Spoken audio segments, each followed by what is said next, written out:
In rural Kentucky, a 67-year-old widow was about to open her door to the son who'd abandoned her.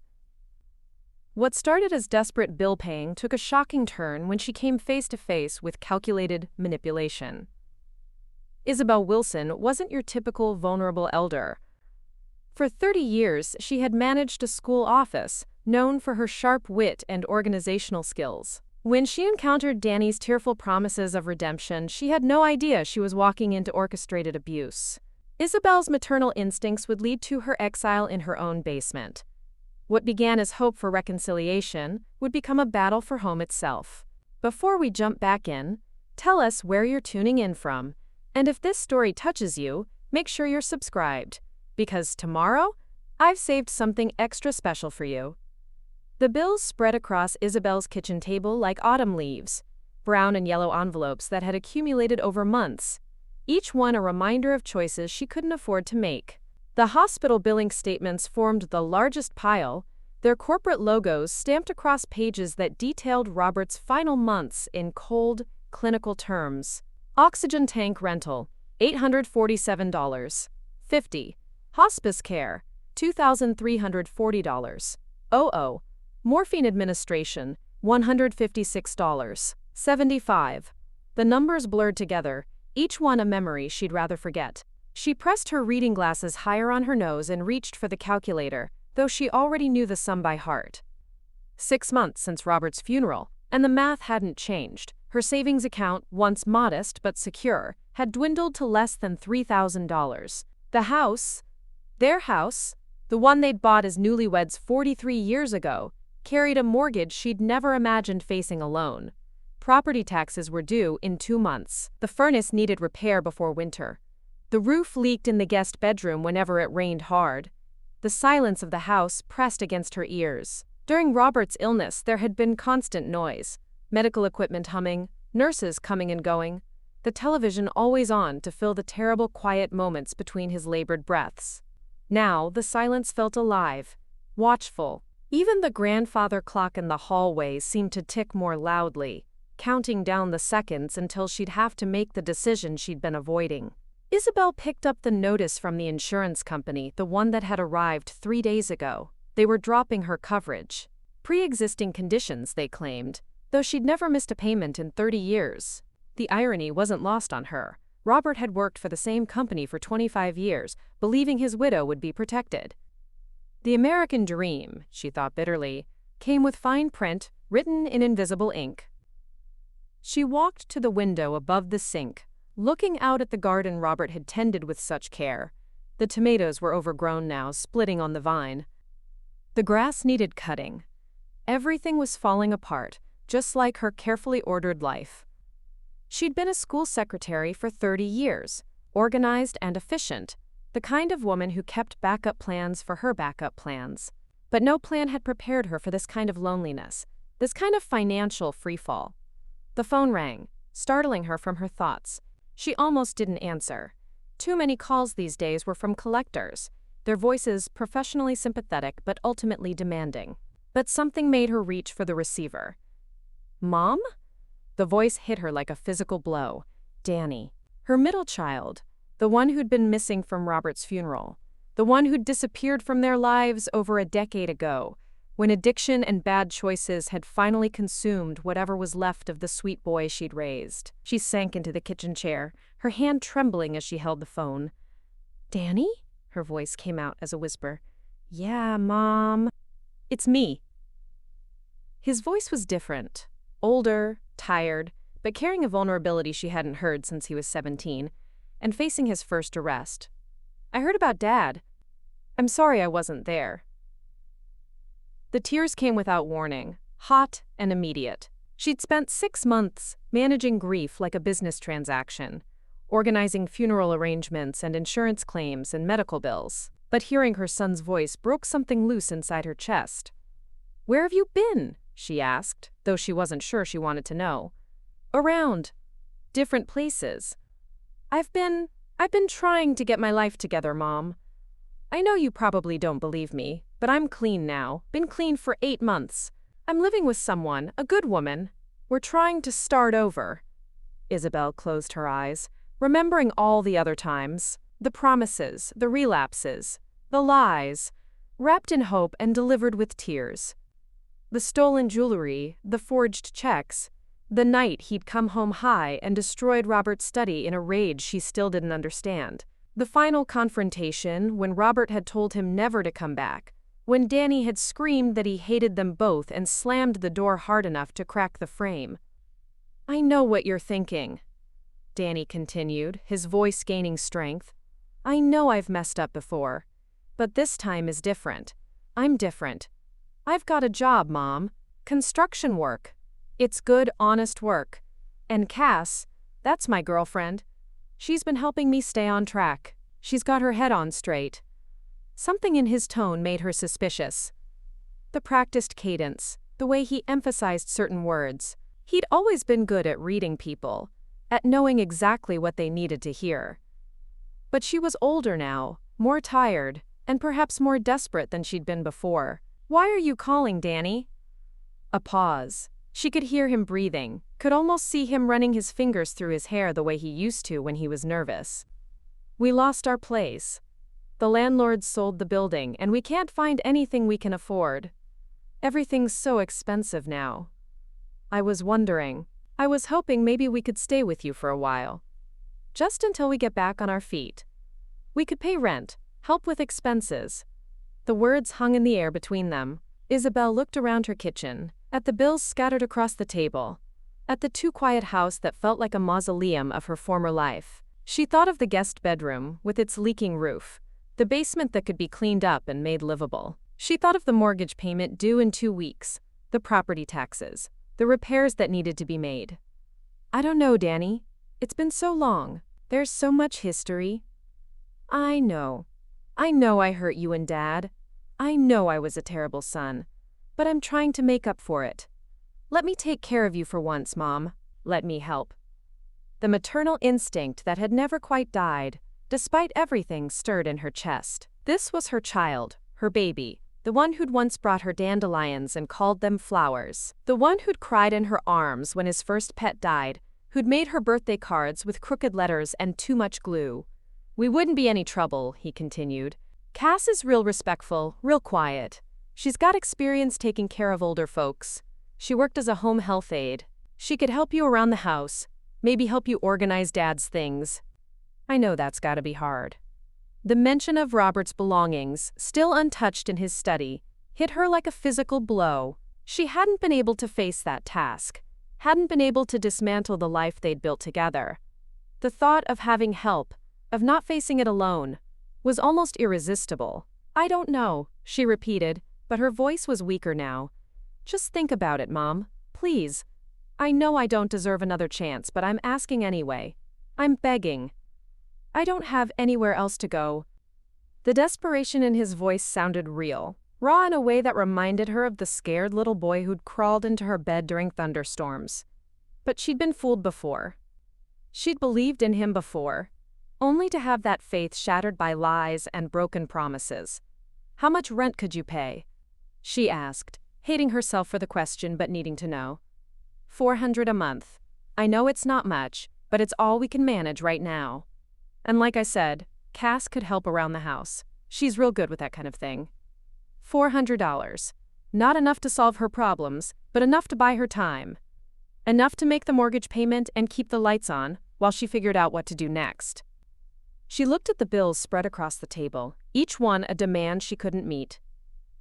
"I need to think about it," she said finally. "Of course, I understand. But Mom, I really am different this time. I promise. I won't let you down." After she hung up, Isabelle sat in the silence of her kitchen, the weight of the decision pressing down on her shoulders. She thought of Robert, of what he would say. He'd been the one to ban Danny from the house, the one who'd finally had enough of the lies and the chaos. But Robert was gone, and she was alone with bills she couldn't pay and a house that felt like a tomb. The practical part of her mind, the part that had balanced checkbooks and managed household budgets for 40 years, whispered that she had no choice. $400 wasn't much, but it was something. And Maybe, just maybe, Danny really had changed. Maybe this time would be different. The mother in her, the part that had rocked him to sleep and bandaged his scraped knees, wanted to believe. Wanted to think that her troubled son had finally found his way home, that some good could come from all the pain and loss. But the woman in her, the one who'd learned hard lessons about trust and betrayal, who'd watched her husband die while their son remained absent, whispered warnings she wasn't sure she could afford to heed. She picked up the phone and dialed Danny's number before she could change her mind. It rang once, twice, then his voice, eager and hopeful. "Mom?" "You can come," she said, the words rushing out before she could stop them. "But there are going to be rules. And if you mess up, if you lie to me, or bring drugs into my house, or cause any trouble, you're out. No second chances this time. Thank you, Mom. Thank you so much. You won't regret this, I promise. We'll be there tomorrow afternoon." After she hung up, Isabelle sat in the gathering darkness of her kitchen, wondering if she'd just made the biggest mistake of her life. The bills still lay scattered across the table, but now they seemed less threatening somehow. Tomorrow, her house would no longer be silent. Tomorrow she would no longer be alone. She just hoped she'd still recognize home when they were finished with it. The knock came at exactly 2:30 in the afternoon, just as Danny had promised. Isabelle had been watching from the living room window since noon, her stomach churning with a mixture of anticipation and dread that reminded her of waiting for test results at the doctor's office. She'd spent the morning cleaning.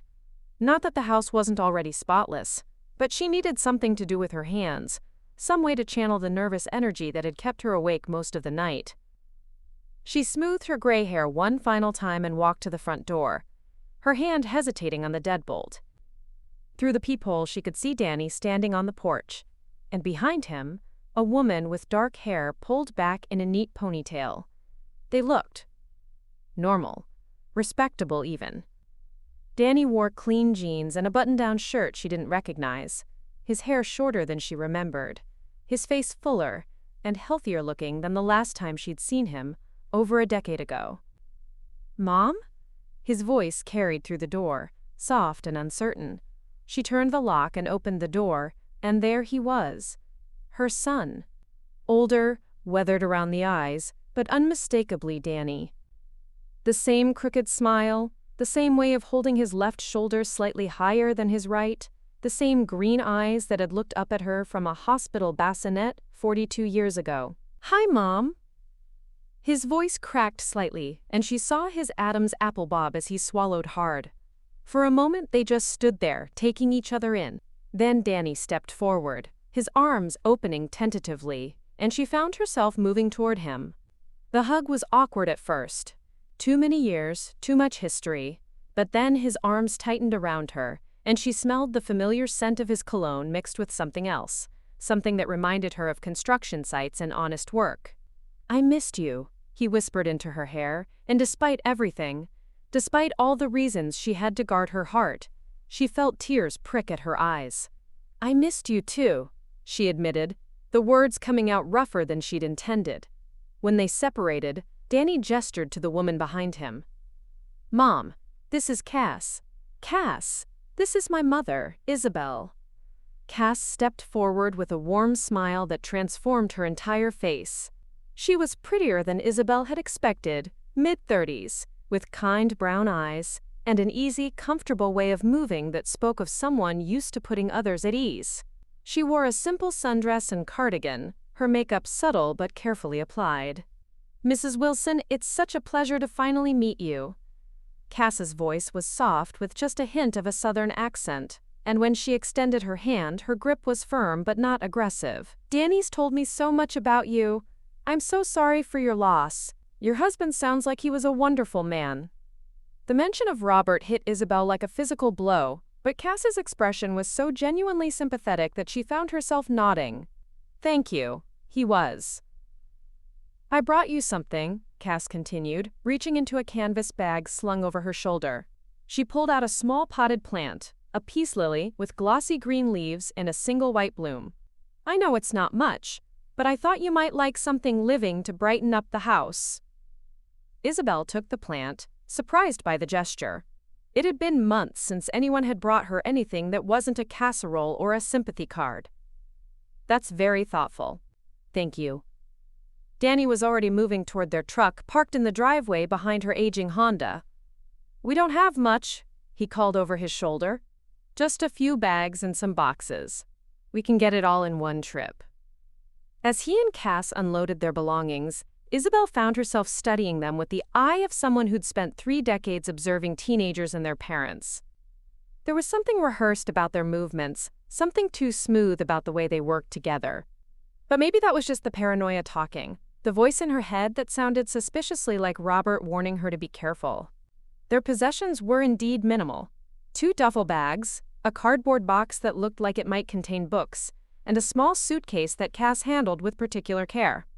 Everything fit easily in the guest bedroom, which Isabelle had prepared by moving some of Robert's overflow medical equipment to the basement and putting fresh sheets on the bed. "This is perfect," Cass said, standing in the doorway and surveying the room with what appeared to be genuine appreciation. "The light is beautiful, and it's so quiet.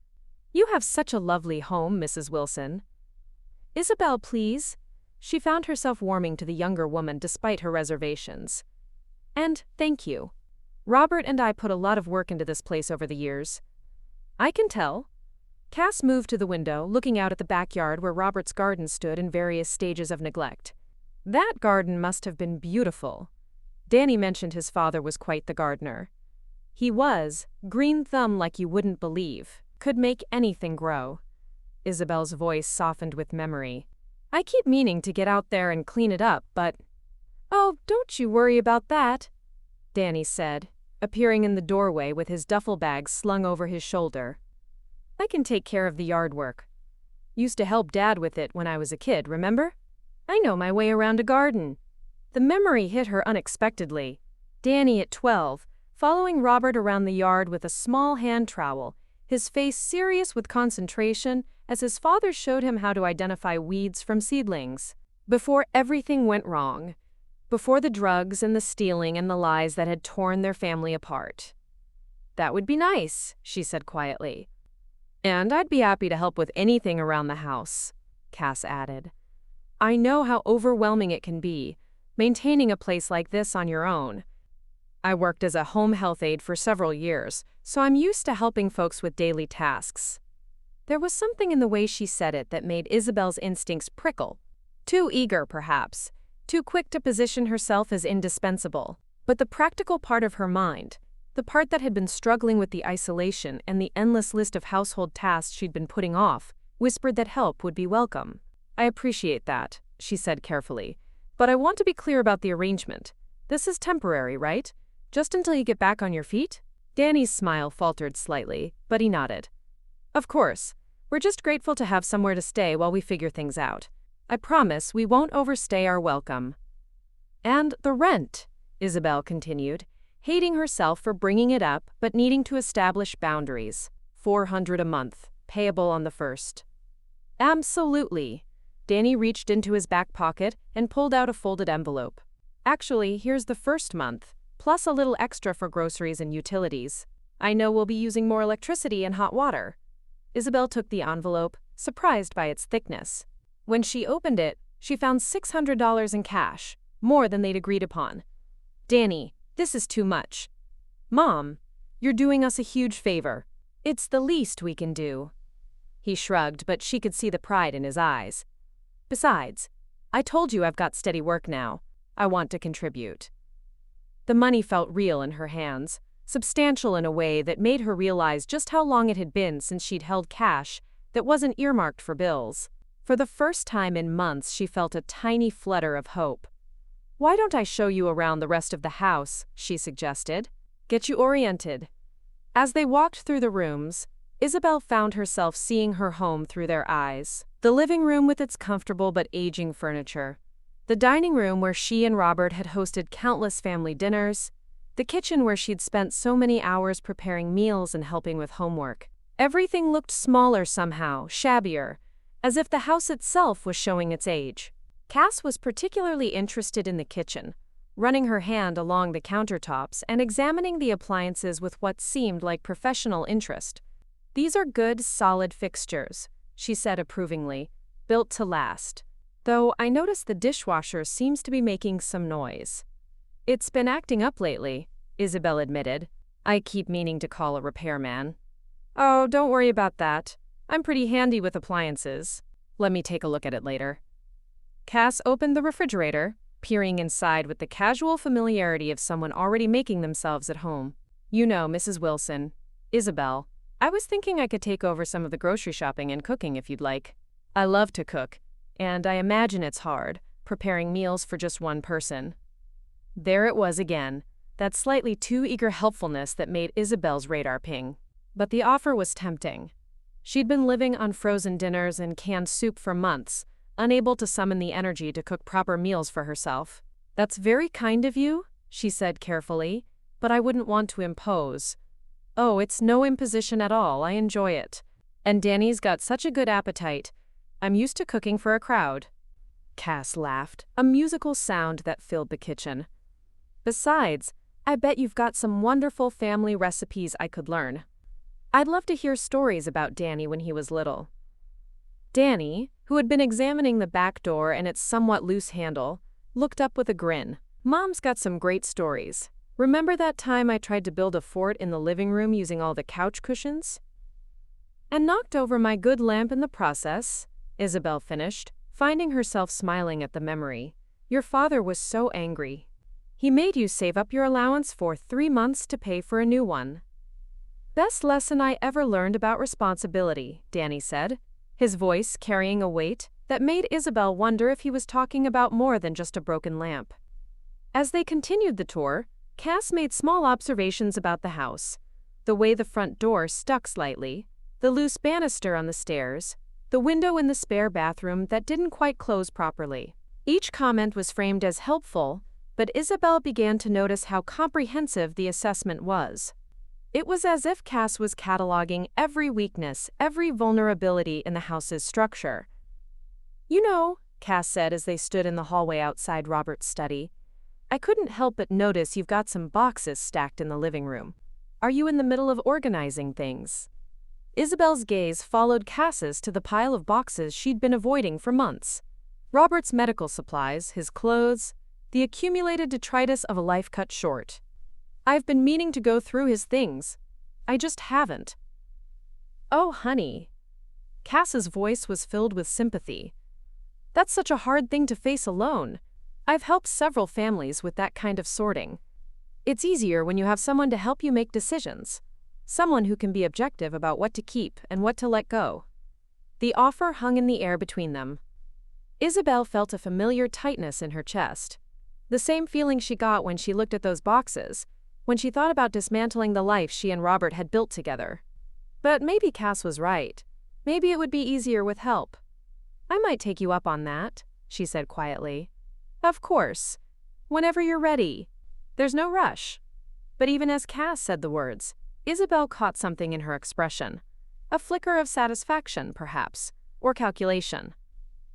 It was gone so quickly she might have imagined it, but the feeling lingered as they finished the tour and settled in the living room with glasses of sweet tea. Danny stretched out in Robert's old recliner with an ease that made Isabelle's stomach clench. He'd always been comfortable in that chair as a child, curling up next to his father to watch baseball games or falling asleep during family movie nights. But seeing him there now, filling the space Robert had occupied, felt like a violation of something sacred. "This is nice," he said, looking around the room with apparent contentment. "It feels good to be home." Home. The word echoed in Isabelle's mind as she watched her son settle deeper into the chair, as she saw Cass's eyes continue their subtle inventory of the room's contents. This was her home, hers and Robert's, built over decades of shared memories and careful choices. But already, just hours after their arrival, something felt different. Shifted. As if the very foundation of the house was beginning to adjust to accommodate these new inhabitants. "I should let you get settled," she said, standing up with the abruptness of someone who just realized they were late for an appointment. "I'll be in the kitchen if you need anything." As she walked away, she heard Danny and Cass talking in low voices. Their words indistinct, but their tone intimate, conspiratorial. The sound followed her down the hallway, and for the first time since she'd hung up the phone the night before, Isabelle wondered if she'd made a terrible mistake. But the envelope of cash sat on her kitchen counter, substantial and real, and the memory of Danny's arms around her, of his whispered, "I missed you," made her push the doubts aside. They were family. They were home. And maybe, just maybe, this time really would be different. The grandfather clock in the hallway chimed 3 times, marking the hours since her son had returned to her life. Isabelle looked around her kitchen, her sanctuary, her command center, and tried to ignore the feeling that something fundamental had already begun to change. The changes began so subtly that Isabelle almost missed them. On the second morning after their arrival, she woke to the smell of bacon and coffee drifting up from the kitchen, scents that had been absent from her house for months. She found Cass standing at the stove, humming softly as she tended to a pan of eggs, already dressed and made up despite the early hour. "Good morning, Isabelle," Cass said brightly, turning with a smile that seemed to light up the entire kitchen. "I hope you don't mind. I'm an early riser, and I thought I'd make breakfast for everyone. Danny's already gone to work. He wanted to get an early start on that job site." Isabelle stood in the doorway, still in her robe, feeling suddenly underdressed in her own home. "You didn't have to do that." "Oh, but I wanted to. It's no trouble at all." Cass gestured to the table, which had been set for 2 with Isabelle's good china, the set she'd been saving for special occasions that never seemed to come. "I found your lovely dishes in the cabinet. I hope that's okay. They're just too beautiful to leave in storage." There was something unsettling about seeing her wedding china in everyday use, about the casual way Cass had gone through her cabinets and made decisions about what should be used when. But the breakfast smelled wonderful, and Isabelle hadn't had a proper meal prepared for her in months. "Thank you," she said, settling into her chair. "This is very kind." "I reorganized your spice cabinet a little," Cass continued, serving the eggs with practiced efficiency. "I hope you don't mind. I noticed some of them were expired, so I threw those out. And I moved things around so the ones you use most often are easier to reach." Isabelle's fork paused halfway to her mouth. Those spices. Some of them had been Robert's favorites. Bottles he'd used for his special marinades and rubs. Even if they were expired, she hadn't been ready to throw them away. They were part of him, remnants of the life they'd shared. "I would have preferred if you'd asked first," she said carefully. "Of course. I'm sorry. I just thought I was being helpful." Cass's face fell with what appeared to be genuine remorse. "I have a tendency to jump in and organize things. It's a bad habit from my home health days. You get used to managing other people's spaces." The apology seemed sincere, and Isabelle felt a pang of guilt for her sharp tone. "It's all right. I appreciate you wanting to help."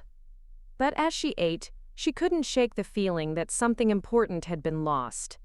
Those expired spices had been a connection to Robert, a tangible reminder of the way he'd hummed while cooking, the way he'd taste-test everything twice before serving. Now they were gone, disposed of by someone who saw them as nothing more than clutter. Over the following days, small changes continued to accumulate. Cass reorganized the living room, moving furniture to better catch the light from the windows. She rearranged the kitchen cupboards for better workflow. She consolidated Isabelle's cleaning supplies to make more room for storage. Each change was presented as an improvement, each accompanied by a reasonable explanation that made Isabelle feel foolish for objecting. Danny, meanwhile, had settled into the house with an ease that both comforted and unsettled her. He fixed the loose handle on the back door, replaced a burned-out bulb in the hallway, and started work on the garden with an enthusiasm that reminded her of the boy he'd once been. But he also had a way of occupying space that seemed to expand beyond his physical presence. He spread his work clothes on the back porch, left his boots by the front door, and claimed Robert's recliner as his own, with a casualness that made Isabelle's chest tighten. "Mom, you've got to see this," he said one afternoon, bursting through the front door with dirt under his fingernails and excitement in his voice. "I found Dad's old tomato plants in the back corner of the garden. They're still producing, look at this." He held up a perfect red tomato, still warm from the sun. For a moment, Isabelle saw the boy he'd been, eager to share his discoveries, proud of his connection to his father's work. But then she noticed the way he'd tracked mud across her clean floors, the way he'd left the garden gate open so the neighbor's dog could get in. "That's wonderful, honey," she said, meaning it despite her irritation about the mud. "Your father would be so pleased." "I'm thinking of expanding the garden plot," Danny continued, already planning modifications to Robert's carefully designed space. "Maybe put in some raised beds, try some new varieties." Cass knows a lot about gardening. She's got some great ideas. The presumption in his words, that he would be staying long enough to plant and harvest new crops, that he could improve on Robert's decades of careful cultivation, made Isabelle's stomach clench. But she smiled and nodded, unwilling to dampen his enthusiasm. It was Cass who suggested the first major change. "You know, Isabelle," she said one evening as they sat in the living room watching the news, "I've been thinking about your sleeping arrangements. That master bedroom is so large and it must be hard, being in there all alone. Have you considered using one of the smaller bedrooms? Sometimes a cozier space can be more comforting when you're grieving." Preparing and narrating this story took us a lot of time, so if you are enjoying it, subscribe to our channel, it means a lot to us. Now back to the story.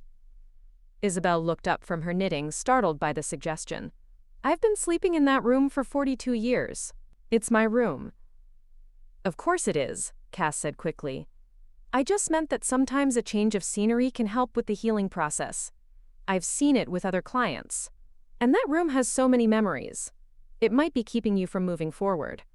The words hit their mark with surgical precision. Isabelle had been having trouble sleeping in the master bedroom, waking up in the middle of the night reaching for Robert's warm body and finding only cold sheets. The room was full of his presence, his clothes still hanging in the closet, his reading glasses still on the nightstand, the indent of his head still visible in his pillow.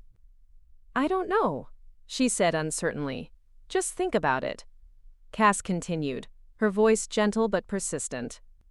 "The guest room upstairs is lovely, and it has that nice view of the garden. It might be exactly what you need, a fresh start in a space that's just yours." Danny looked up from the newspaper he'd been reading. "That's actually not a bad idea, Mom. Dad's been gone 6 months now. Maybe it's time to make some changes, you know? Start fresh." The casual way he dismissed her attachment to the room, the space where she'd loved and been loved for decades, made Isabelle's anger flare. "Your father died in that room. We shared that bed for our entire marriage. I'm not ready to give it up." "No one's asking you to give it up," Cass said soothingly. "It would still be your room. Just think of it as taking a break from it while you heal." But Isabelle could see the calculation in Cass's eyes, the way she glanced at Danny as if they'd already discussed this. The master bedroom was the largest room in the house, with the best view and the most privacy. Of course they'd want it. "I'll think about it," she said, though she had no intention of doing so. The pressure continued over the following days, subtle but persistent. Cass would make comments about how tired Isabelle looked, how she seemed to be having trouble sleeping. Danny would mention how the master bedroom felt heavy with sadness, how maybe a change would help his mother heal. They never directly asked for the room, but their intent was clear. Meanwhile, other changes continued to accumulate. Danny's friends started stopping by, men from his construction crew who tracked mud through the house and left beer cans on the porch. Cass took over the grocery shopping, claiming she enjoyed it, but Isabelle began to notice that her preferences were being ignored. The coffee she liked was replaced with a cheaper brand. The yogurt she ate for breakfast was nowhere to be found. When she mentioned it, Cass was apologetic but firm. "I'm trying to help you save money," she explained. "Some of the things you were buying were really expensive. I found much better deals on brands that are just as good." But they weren't just as good. The coffee was bitter, the yogurt too sweet, the bread too processed. Each meal became a small reminder that her tastes, her preferences, her habits were being systematically overridden by someone else's decisions. The rent, which had been paid promptly the first month, became irregular. Danny always had explanations. The construction job was delayed. His paycheck was late. There was an unexpected expense. He'd hand her $40 here, $60 there, always with promises that the rest would come soon. "You know I'm good for it, Mom," he'd say, his green eyes wide with sincerity. "I'm working hard, but you know how it is in construction. Sometimes the money doesn't flow as steady as you'd like." Isabelle found herself nodding along, making excuses for him the way she had when he was younger. He was trying. He was working. These were temporary setbacks, not patterns of behavior. But the bills didn't care about temporary setbacks. The mortgage was still due. The utilities still needed to be paid. And now she had 2 additional people in her house, using electricity and water and heat, while contributing less than they'd promised. The breaking point came on a Tuesday evening, in late September. Isabelle had been looking forward to watching her favorite cooking show, a small pleasure she'd maintained since Robert's death. But when she went to turn on the television, she found Danny sprawled across the couch with 3 of his friends, empty beer bottles scattered across her coffee table as they watched a loud action movie. "Excuse me," she said, raising her voice over the sound of explosions and gunfire. "I usually watch my program at this time." Danny looked up with a grin that didn't quite reach his eyes. "Oh, come on, Mom. We're in the middle of this movie. Can't you watch your show upstairs?" "I don't have a television upstairs." "Then maybe it's time to get one," suggested one of Danny's friends, a man with tattoos covering his arms, and a laugh that was too loud for the space. "Old people need their stories, right?" The casual dismissal, the assumption that she should retreat to another part of her own house, made Isabelle's blood boil. But she found herself nodding, backing away from the confrontation, climbing the stairs to her bedroom like a guest who'd overstayed their welcome.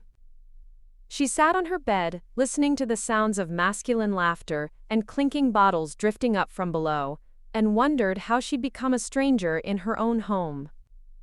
The house that had once been her sanctuary now felt like a place she was merely tolerated, a visitor with increasingly limited privileges. That night, she lay awake thinking about Cass's suggestion about the master bedroom. Not because she was considering it, but because she was beginning to understand the strategy behind it. They wanted her isolated, marginalized, pushed to the periphery of her own life. The bedroom was just the beginning. If she gave up the master bedroom, what would be next? The kitchen? The living room? Would she eventually find herself relegated to the basement, a paying guest in her own house? The thought was absurd, paranoid even. But as she listened to Danny's friends finally leave, as she heard him and Cass talking in low voices in the hallway outside her door, she couldn't shake the feeling that she was being maneuvered into a position of vulnerability. She was still the homeowner. She was still the one whose name was on the deed. But ownership, she was beginning to realize, was more complicated than legal documents. It was about who made decisions, who set rules, who had the power to determine how space was used and by whom.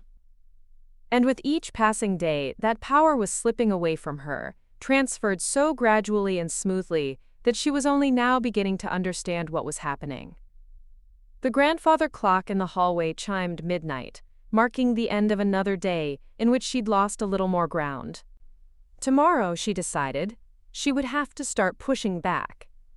She would have to reclaim her authority before it was too late. But as she finally drifted off to sleep, she couldn't shake the feeling that it might already be too late. That the battle for her home was being lost one small concession at a time.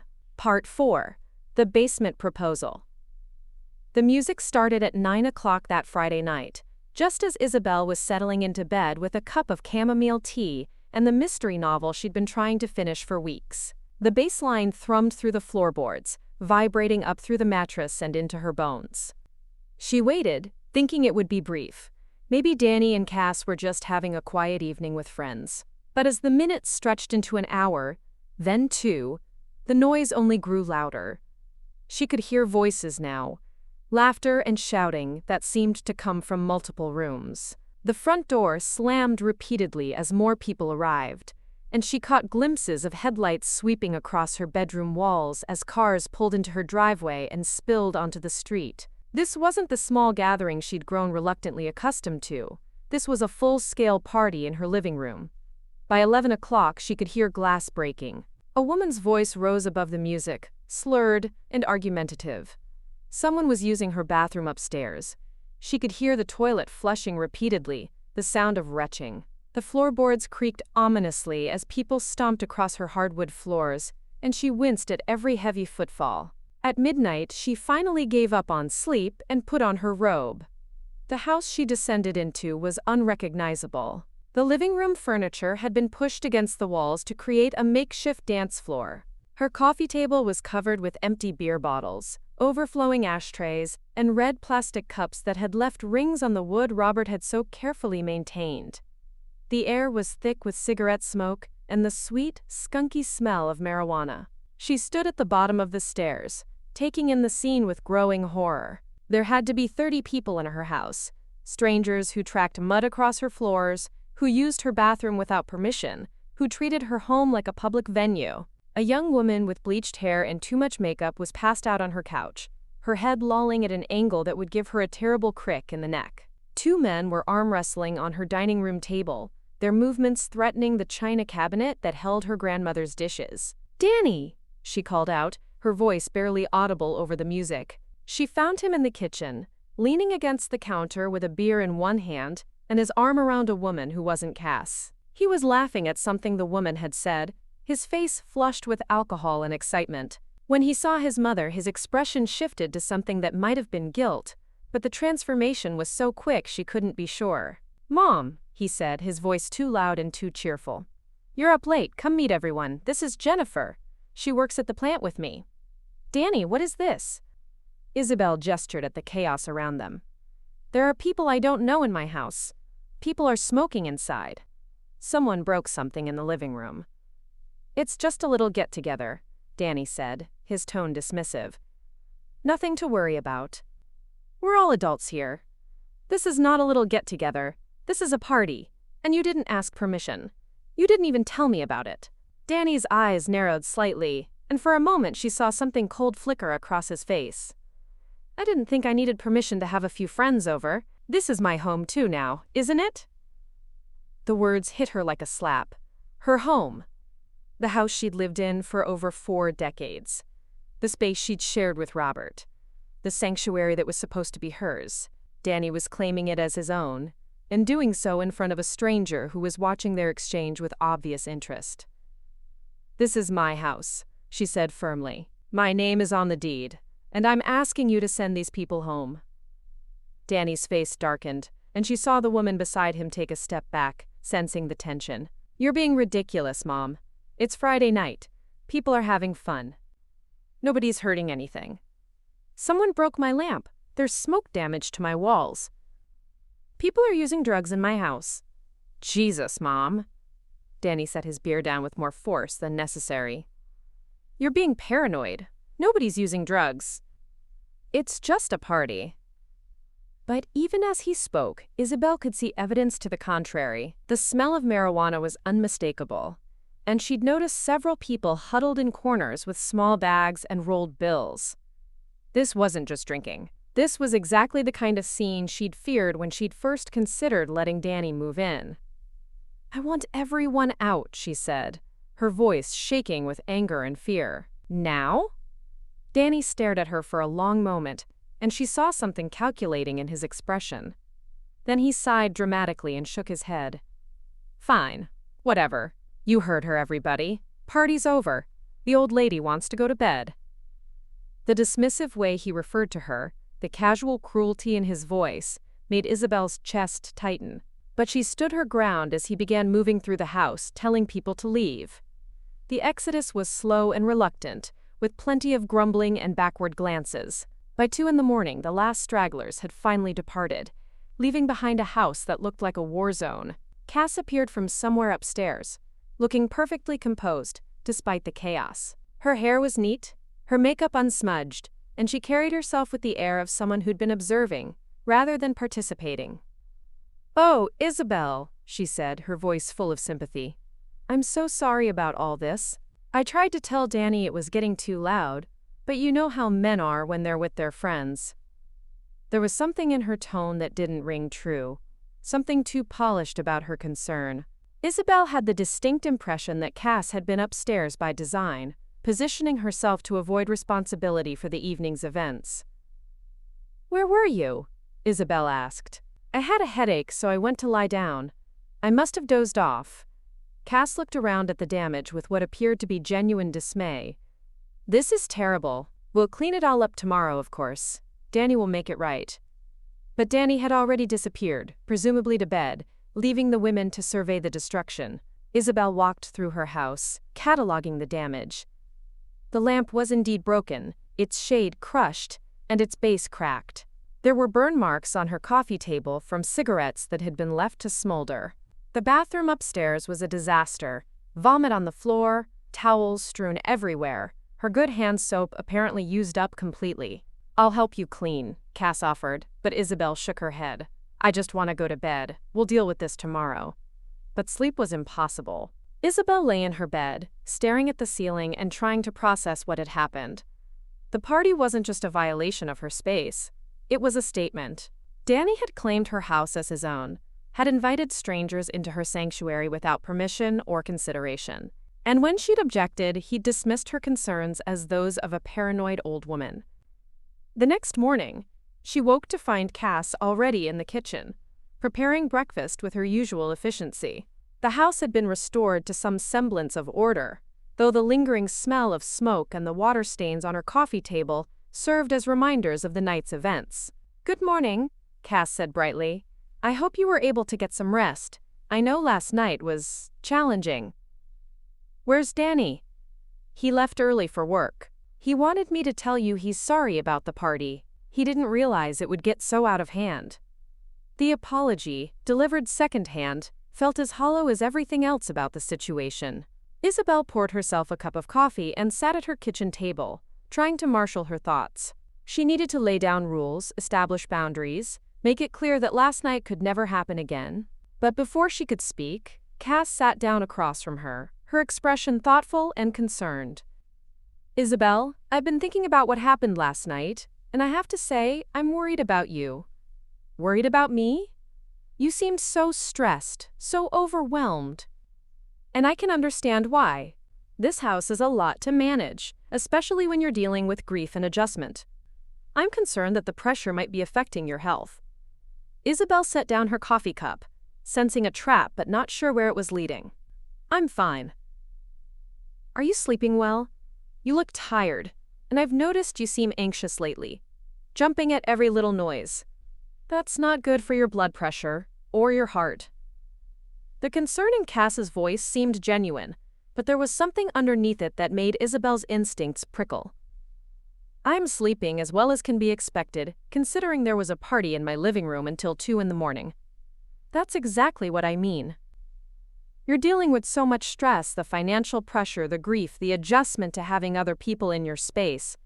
It's a lot for anyone, but especially for someone your age." Someone your age. The phrase hung in the air between them, loaded with implications. Isabelle was 67, not 97, but Cass spoke as if she were a fragile elderly woman who couldn't handle the basic challenges of daily life. "I'm managing just fine," she said stiffly. "Of course you are, but that doesn't mean you have to do it all alone. I've been thinking about your living situation, and I wonder if we might be able to make some adjustments that would reduce your stress level." Here it comes, Isabelle thought. The real purpose of this conversation. "You know, the master bedroom upstairs. It's right above the living room. That's probably why the noise bothered you so much last night. Sound carries through those old floorboards, and it's such a large space to heat and cool, especially for just one person." Cass paused, letting the words sink in before continuing. "I was thinking about the basement. It's cooler down there, which might be more comfortable for sleeping, and it's much quieter. You wouldn't hear any noise from upstairs. Plus, it's easier to access from the kitchen, which would be convenient for your daily routines." Isabelle stared at her, hardly believing what she was hearing. "You want me to move to the basement?" "I want you to consider it. Just temporarily, while you're adjusting to everything. Think of it as a quiet retreat, a place where you can have complete privacy and peace. No interruptions, no noise from upstairs. It might be exactly what you need right now." The suggestion was so outrageous that Isabelle almost laughed. Move to the basement? In her own house? Give up the master bedroom she'd shared with Robert for over 40 years so that Danny and Cass could have it? That's ridiculous, she said. I'm not moving to the basement. I know it sounds unusual, Cass continued, her voice patient and reasonable, but hear me out. The basement is actually quite nice. It's finished, it has good lighting, and we could make it really comfortable. Think of it as a master suite on the lower level. You'd have your own private space, your own bathroom, complete quiet for sleeping. I have my own private space. It's called my bedroom. But is it really private? With Danny and me here, with his friends coming over sometimes, you're always dealing with noise and activity. Wouldn't it be nice to have a space that's truly yours, where you can relax without worrying about what's happening upstairs? Cass's tone was so reasonable, so caring, that Isabelle found herself actually considering the proposal for a moment. The master bedroom did feel different now, less like a sanctuary and more like a space under siege. And the basement, while unfinished, was clean and dry. It wouldn't be impossible to make it comfortable. But then she caught herself. This was exactly how manipulation worked, making the unreasonable seem reasonable, making the victim feel like the suggested solution was actually in their best interest. No, she said firmly. I'm not moving to the basement. This is my house, and I'll sleep where I choose. Cass nodded, but Isabelle could see the disappointment in her eyes. Of course, I just thought I'd mention it. I want you to be comfortable and happy here. But the seed had been planted. Over the following days, Cass continued to make casual comments about the basement's potential, about how quiet it would be, how cool in the summer, how private. She pointed out every noise from upstairs, every disruption to Isabelle's routine, as evidence that the current arrangement wasn't working. Danny, meanwhile, continued to treat the house as his own. He rearranged furniture without asking, invited friends over without warning, and left his belongings scattered throughout the common areas.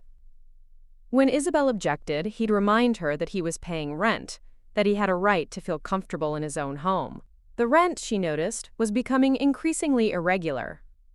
What had started as $400 a month had devolved into sporadic payments of varying amounts, always accompanied by explanations about delayed paychecks or unexpected expenses. But Danny and Cass were eating her food, using her utilities, and treating her space as their own. The breaking point came on a Wednesday evening when Isabelle returned from grocery shopping to find Danny's friend Marcus passed out on her couch, empty beer cans scattered around him.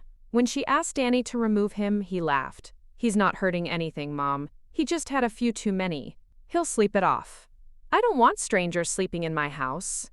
He's not a stranger. He's my friend. And this is my house too, remember? That night, as Isabelle lay in bed listening to Marcus snoring on her couch, she found herself thinking about Cass's suggestion. The basement would be quiet. She wouldn't have to see Danny's friends sprawled across her furniture. She wouldn't have to smell their cigarettes or clean up their messes. The thought horrified her. She was actually considering retreating to the basement of her own house, and that consideration felt like a betrayal of everything she and Robert had built together. But as the snoring continued and the house settled around her, she wondered if she had any choice left. The battle for her home was being lost, one small concession at a time. And the basement, horrible as it seemed, might be the only place left where she could find peace. The grandfather clock chimed midnight, marking another day in which she'd lost ground in the war for her own sanctuary. Tomorrow, she promised herself, she would make a decision. She would either reclaim her authority or accept her exile, but deep down, she was beginning to suspect that the choice had already been made for her. Part 5. The Awakening. The basement was colder than Isabelle had expected. Even with the small space heater Cass had thoughtfully provided, the concrete walls seemed to leach warmth from the air, leaving her with a persistent chill that settled deep in her bones. She'd been living down here for 2 weeks now, sleeping on the narrow bed that Danny had carried down from the spare room, her clothes hanging from a makeshift rod strung between 2 support beams. It's just temporary, she told herself each morning as she climbed the stairs to make coffee in what had once been her kitchen. Just until things settle down. But things weren't settling down. If anything, they were getting worse. With her effectively exiled to the basement, Danny and Cass had taken over the entire upper floor of the house. The master bedroom was now theirs, complete with their clothes in her closet and their toiletries scattered across Robert's side of the bathroom counter. The living room had become Danny's domain, where he held court with his friends most evenings, their laughter and voices carrying down through the floorboards like a constant reminder of her displacement. She'd made the move on a gray October morning, after 3 consecutive nights of noise that had kept her awake until dawn. Cass had been so helpful, so concerned about Isabelle's obvious exhaustion and stress. The basement really would be quieter, she'd insisted. More private. A place where Isabelle could rest without disturbance. And it was quiet. Terrifyingly so. Cut off from the rhythms of the house above, Isabelle found herself existing in a strange limbo, emerging only for meals and the occasional trip to the main bathroom when the small powder room downstairs was occupied. She felt like a ghost haunting her own home. This morning, however, something was different. She'd climbed the stairs to find the kitchen in disarray, dirty dishes piled in the sink, the coffee maker crusted with yesterday's grounds, and the refrigerator door standing open as if someone had been interrupted mid-search. But it wasn't the mess that made her blood run cold. It was the sight of her jewelry box sitting open on the kitchen counter, its contents scattered across the surface like fallen leaves. Her grandmother's pearls, her mother's wedding ring, the sapphire earrings Robert had given her for their 25th anniversary. Everything was there, but moved, examined, handled by fingers that had no right to touch these precious remnants of her family's history. "Cass?" she called out, her voice echoing in the empty house. No response. She climbed the stairs to the second floor, her heart hammering against her ribs. The master bedroom door was closed, but she could hear movement inside. She knocked softly. "Cass? Are you in there?" The door opened to reveal Cass in her bathrobe, her hair disheveled as if she'd just woken up, though it was nearly 11 in the morning. Behind her, Isabelle could see the room that had once been her sanctuary. Robert's dresser was covered with Cass's makeup and perfume bottles. The bed, their bed, was unmade, the sheets twisted and foreign. "Oh, Isabelle," Cass said, her voice thick with sleep. "Is everything okay? You look upset."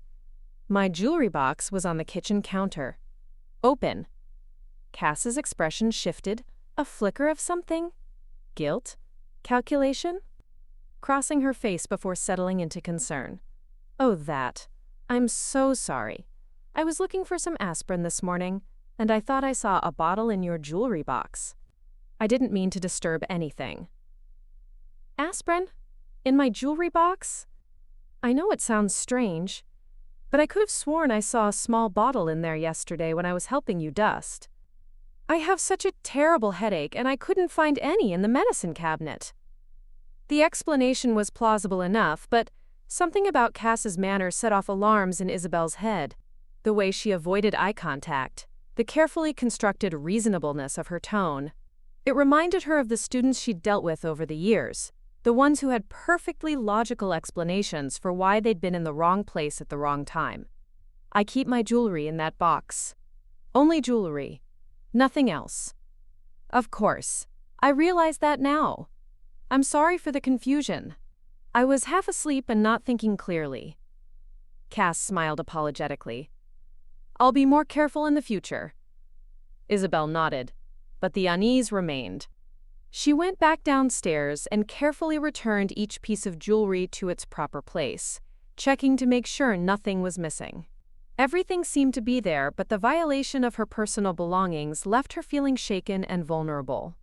It was then that she noticed the documents scattered across the kitchen table, papers that had been in the locked drawer of Robert's desk. Insurance policies, bank statements, the deed to the house. All of them had been examined, some with coffee stains on the corners as if they'd been read over breakfast. "Cass?" she called out sharply. This time, Cass appeared quickly, fully dressed now, her expression carefully neutral. "What's wrong?" "These are my private papers. They were locked in Robert's desk. How did they get on the table?" Oh, those. Danny asked me to help him organize some paperwork. He said you'd mentioned wanting to get your financial affairs in order, and he thought it would be helpful to have everything in one place. I never said anything about organizing paperwork. And these documents were locked away. Were they? The drawer was open when I found them? Maybe the lock is broken? Cass's tone was patient, as if she were explaining something to a confused child. Danny was just trying to help. He's worried about you, about how you're managing everything on your own. But Isabelle knew that drawer had been locked. She'd checked it just last week when she'd been looking for Robert's life insurance policy. The lock was old but functional, and she was the only one with the key. Where did you find the key? Key? There was no key. The drawer was just open. The lie was so blatant, so casually delivered, that Isabelle felt something cold settle in her stomach. This wasn't confusion or well-meaning helpfulness. This was deliberate deception, a systematic invasion of her privacy and her most important documents. I want these put back where they belong, she said firmly. Of course. I'll have Danny take care of it when he gets home from work. But as Cass gathered the papers, Isabelle noticed her lingering over certain documents: the insurance policies, the bank statements, the deed. She was memorizing details, cataloging information, building a picture of Isabelle's financial situation that had nothing to do with helpfulness and everything to do with exploitation. That afternoon, while Danny and Cass were both out, Isabelle went through the house systematically, checking for other signs of invasion. She found them everywhere. Her address book had been copied. She could tell because the pages were slightly out of order. Her checkbook had been examined, with calculations written in pencil on the margins. Even her medicine cabinet had been searched, with pill bottles rearranged and dosages noted on a small piece of paper tucked behind the mirror. They were cataloging her life, her resources, her vulnerabilities. And they were doing it with a thoroughness that spoke of experience, of a plan that went far beyond simply needing a temporary place to stay. The realization hit her like a physical blow. This wasn't about family reconciliation or mutual support. This was about control, exploitation, and perhaps even theft. Danny and Cass weren't grateful guests trying to get back on their feet. They were predators who had identified her as an easy mark and were systematically dismantling her independence. She was still processing this revelation when the doorbell rang. Through the peephole, she saw a familiar figure, Eleanor Hutchins, her neighbor and longtime friend. Eleanor stood on the porch with a casserole dish in her hands and a determined expression on her face. "Eleanor," Isabelle said, opening the door with relief she didn't try to hide. "What a pleasant surprise." "Don't pleasant surprise me, Isabelle Willson," Eleanor said, pushing past her into the house. "I've been trying to get over here for weeks, but every time I call, that woman answers and tells me you're resting or not feeling well. I finally decided to just show up." Eleanor's sharp eyes took in the changes to the house immediately: the rearranged furniture, the unfamiliar belongings scattered throughout the living room, the general sense of disorder that had replaced Isabelle's usual meticulous organization. "What in the hell is going on here?" Eleanor asked bluntly. And suddenly, faced with her oldest friend's direct concern, Isabelle felt the carefully constructed explanations crumble. The story came pouring out: Danny's return, the gradual takeover of her space, the move to the basement, the invasion of her privacy. Eleanor listened without interruption, her expression growing darker with each detail. "Honey," Eleanor said when Isabelle finished, her voice gentle but firm, "you're being taken advantage of. This isn't family helping family. This is elder abuse." The words hit Isabelle like a slap. Elder abuse. The phrase conjured images of nursing home scandals and financial scams targeting strangers, not family members helping each other through difficult times. "I don't think it's that serious," she said weakly. "They've moved you to the basement of your own house, Isabelle. They're going through your private papers and personal belongings. They're not paying rent as promised, and they're treating your home like their personal property. What would you call it?" Eleanor's blunt assessment cut through the fog of confusion and self-doubt that had been clouding Isabelle's judgment for weeks. She'd been so focused on the small, daily humiliations that she'd missed the larger pattern of abuse and exploitation. "I don't know what to do," she admitted. "Well, I do. First, you're moving back upstairs. Tonight, I don't care what they say about quiet and privacy. This is your house, and you belong in your own bedroom. Second, we're going to change the locks on that desk and anywhere else you keep important documents. Third, you're going to start documenting everything they've done and said. And fourth, you're going to call your daughter and tell her what's happening. Sarah has her own problems. I don't want to burden her with this. Sarah has a right to know that her mother is being abused by her own son, and you have a right to support from your family." Eleanor's voice softened. "Honey, you've been isolated and manipulated, and it's affecting your judgment. You need people in your corner who can see the situation clearly." As Eleanor spoke, Isabelle felt something she hadn't experienced in weeks. Hope. Not the desperate hope that had made her vulnerable to Danny's manipulation, but the solid, practical hope that came from having an ally who understood the situation and was willing to help. "They'll be angry," she said. "Let them be angry. This is your house, your life, and your choice. They're the ones who should be worried about consequences, not you." For the first time since Danny and Cass had arrived, Isabelle felt like she might have a chance to reclaim her home and her dignity. It wouldn't be easy, and it would require courage she wasn't sure she possessed. But with Eleanor's support and clear-eyed assessment of the situation, she was beginning to see a path forward. The basement, she realized, had been more than just a bedroom. It had been a symbol of her complete surrender to their manipulation. Moving back upstairs would be more than just a change of address. It would be a declaration of war. And for the first time in weeks, Isabelle Willson was ready to fight. Eleanor arrived at 7 the next morning with a thermos of coffee and a manila folder thick with papers. She let herself in through the back door, a privilege earned through 15 years of friendship, and found Isabelle sitting at the kitchen table, still in her nightgown, staring at the scattered remains of her jewelry box. "They took something," Isabelle said without looking up. "My mother's diamond ring, the one with the emerald stones. It's gone."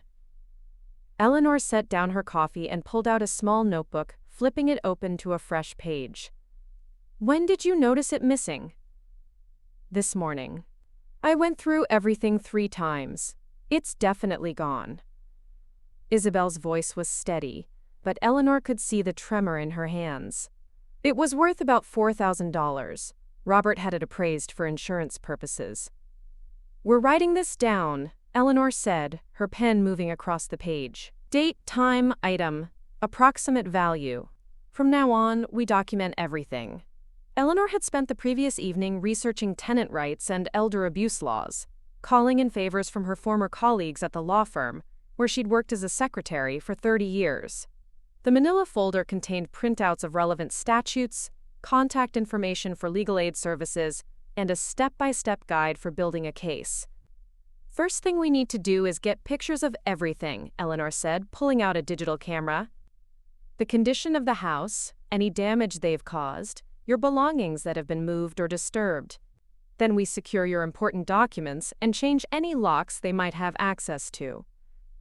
They spent the morning photographing the house systematically. Eleanor had an eye for detail that came from years of legal work, capturing not just the obvious damage, but the subtle signs of invasion. The water rings on furniture, the scratches on the hardwood floors, the way Isabelle's personal belongings had been displaced throughout the house. "This is good," Eleanor said, reviewing the photos on the camera's small screen. "Shows a clear pattern of property damage and unauthorized use of space." The hardest part was the master bedroom. Isabelle stood in the doorway, unable to enter the space that had been hers for over 40 years. The bed was unmade, covered with clothes that belonged to strangers. Cass's makeup was scattered across Robert's dresser, and the room smelled of unfamiliar perfume and cigarettes. "I can't," Isabelle whispered. "You can," Eleanor said firmly. "This is your room and your house. They're the intruders here, not you." Together, they documented the transformation of the master bedroom, the personal items that had been moved or discarded, the damage to the furniture, the complete appropriation of the space. Eleanor made detailed notes about each violation, building a comprehensive record of the systematic takeover. As they worked, Eleanor shared what she'd learned from her research. What they're doing has a name: financial exploitation of a vulnerable adult. The theft of your ring is just the beginning. They're mapping your assets, learning your routines, positioning themselves to take control of your finances. "But Danny is my son," Isabelle protested. "Surely that makes a difference. Family members commit more than half of all elder abuse cases," Eleanor said bluntly. "The law doesn't care about biology when it comes to theft and exploitation. If anything, family members often face harsher penalties because they're violating a position of trust." The phone rang as they were finishing the documentation. Isabelle answered to find Sarah's voice on the other end, calling from her hospital break room during her lunch shift. "Mom, I've been thinking about you. How are things going with Danny?" The question hung in the air like a challenge. This was the moment Eleanor had been pushing for, the conversation Isabelle had been avoiding for weeks. With her friend's encouraging nod, she made the decision to tell the truth. "Not well, sweetheart. Not well at all." The story came easier this time, the words finding their shape as she described the gradual takeover of her home, the move to the basement, the invasion of her privacy. Sarah listened in increasingly stunned silence, occasionally asking for clarification but mostly just absorbing the shocking reality of her mother's situation. "Jesus, Mom, why didn't you call me sooner? I didn't want to worry you, and I hoped things would get better." "Better?" Sarah's voice rose with emotion. "Mom, they've stolen from you. They've kicked you out of your own bedroom. This isn't going to get better. It's going to get worse." Eleanor took the phone, introducing herself and explaining the documentation process they'd begun. As a nurse, Sarah immediately grasped the medical and legal implications of what was happening. "This is textbook elder abuse," Sarah said. "I see cases like this in the ER all the time. The financial exploitation, the isolation, the gradual erosion of autonomy. It follows a predictable pattern." "What happens next?" Eleanor asked. "Next, they start controlling her access to her own money. They'll probably suggest taking over her finances to help her manage things better. Then they'll isolate her from friends and family, make her dependent on them for everything. Eventually, they'll either clean out her accounts or try to get her to sign over the house." The clinical assessment was chilling in its accuracy. Isabelle could see the trajectory Sarah was describing, the way Cass had already begun managing the household expenses, the way Danny's friends had made her feel unwelcome in her own living room, the gradual erosion of her independence and agency. "I'm driving up this weekend," Sarah said. "I'll take time off work if I have to. We need to get you out of this situation before it gets worse." "I can't leave my house," Isabelle said immediately. "This is my home." "Then we'll get them out of your house," Sarah replied. "But Mom, you need to understand. This isn't about family problems or personality conflicts. This is about criminals who are systematically robbing you. And one of them happens to be your son." After the call ended, Eleanor and Isabelle sat in the kitchen, the weight of Sarah's words settling between them. The clinical terminology, elder abuse, financial exploitation, systematic robbery, gave shape to what had felt like a confusing family drama. "I need to know more about Cass," Eleanor said. "If she's done this before, there might be a record. Do you know her full name?" "Cassandra Morrison. She said she worked as a home health aide." Eleanor made a note. "I'll see what I can find. If she's got a pattern of exploiting elderly clients, it might help our case." That afternoon, while Danny and Cass were both out, Eleanor used her computer skills to begin researching Cass's background. What she found was disturbing. Cassandra Morrison had been fired from 3 different home health agencies over the past 5 years, always for quote-quote policy violations that weren't specified in the online records. There were also small claims court cases, former employers seeking restitution for missing items, families claiming their elderly relatives had been manipulated into changing their wills. "She's a professional," Eleanor said, showing Isabelle the printouts. "This isn't her first time targeting a vulnerable older person. She's got a system, and she's practiced at it." The revelation was both terrifying and oddly comforting. It meant Isabelle wasn't paranoid or overly suspicious. She was dealing with someone who had honed these manipulation techniques on other victims. But it also meant the danger was greater than she'd realized. "What about Danny?" Isabelle asked. "Is he part of this pattern?" "I don't know yet, but either way, he's complicit. He's allowing it to happen, and he's benefiting from it." They spent the rest of the afternoon researching legal options. Eleanor's contacts at the law firm had provided names of attorneys who specialized in elder abuse cases, and she'd already scheduled consultations for the following week. But the legal process would be slow, and in the meantime, Isabelle remained vulnerable. "The most important thing is that you're not alone anymore," Eleanor said as they prepared dinner together. "They've been counting on your isolation, on your reluctance to cause family drama. But now you have support, documentation, and a plan." As if summoned by their conversation, Danny and Cass returned home just as the sun was setting. They found Isabelle and Eleanor in the kitchen, surrounded by papers and photographs, clearly engaged in serious discussion. "What's all this?" Danny asked, his tone casual but his eyes alert. "Eleanor's been helping me organize some things," Isabelle said carefully. Cass moved closer to the table, her gaze taking in the legal documents and photographs. "It looks like you've been busy. Is everything okay?" "Everything's fine," Eleanor said, her voice cool.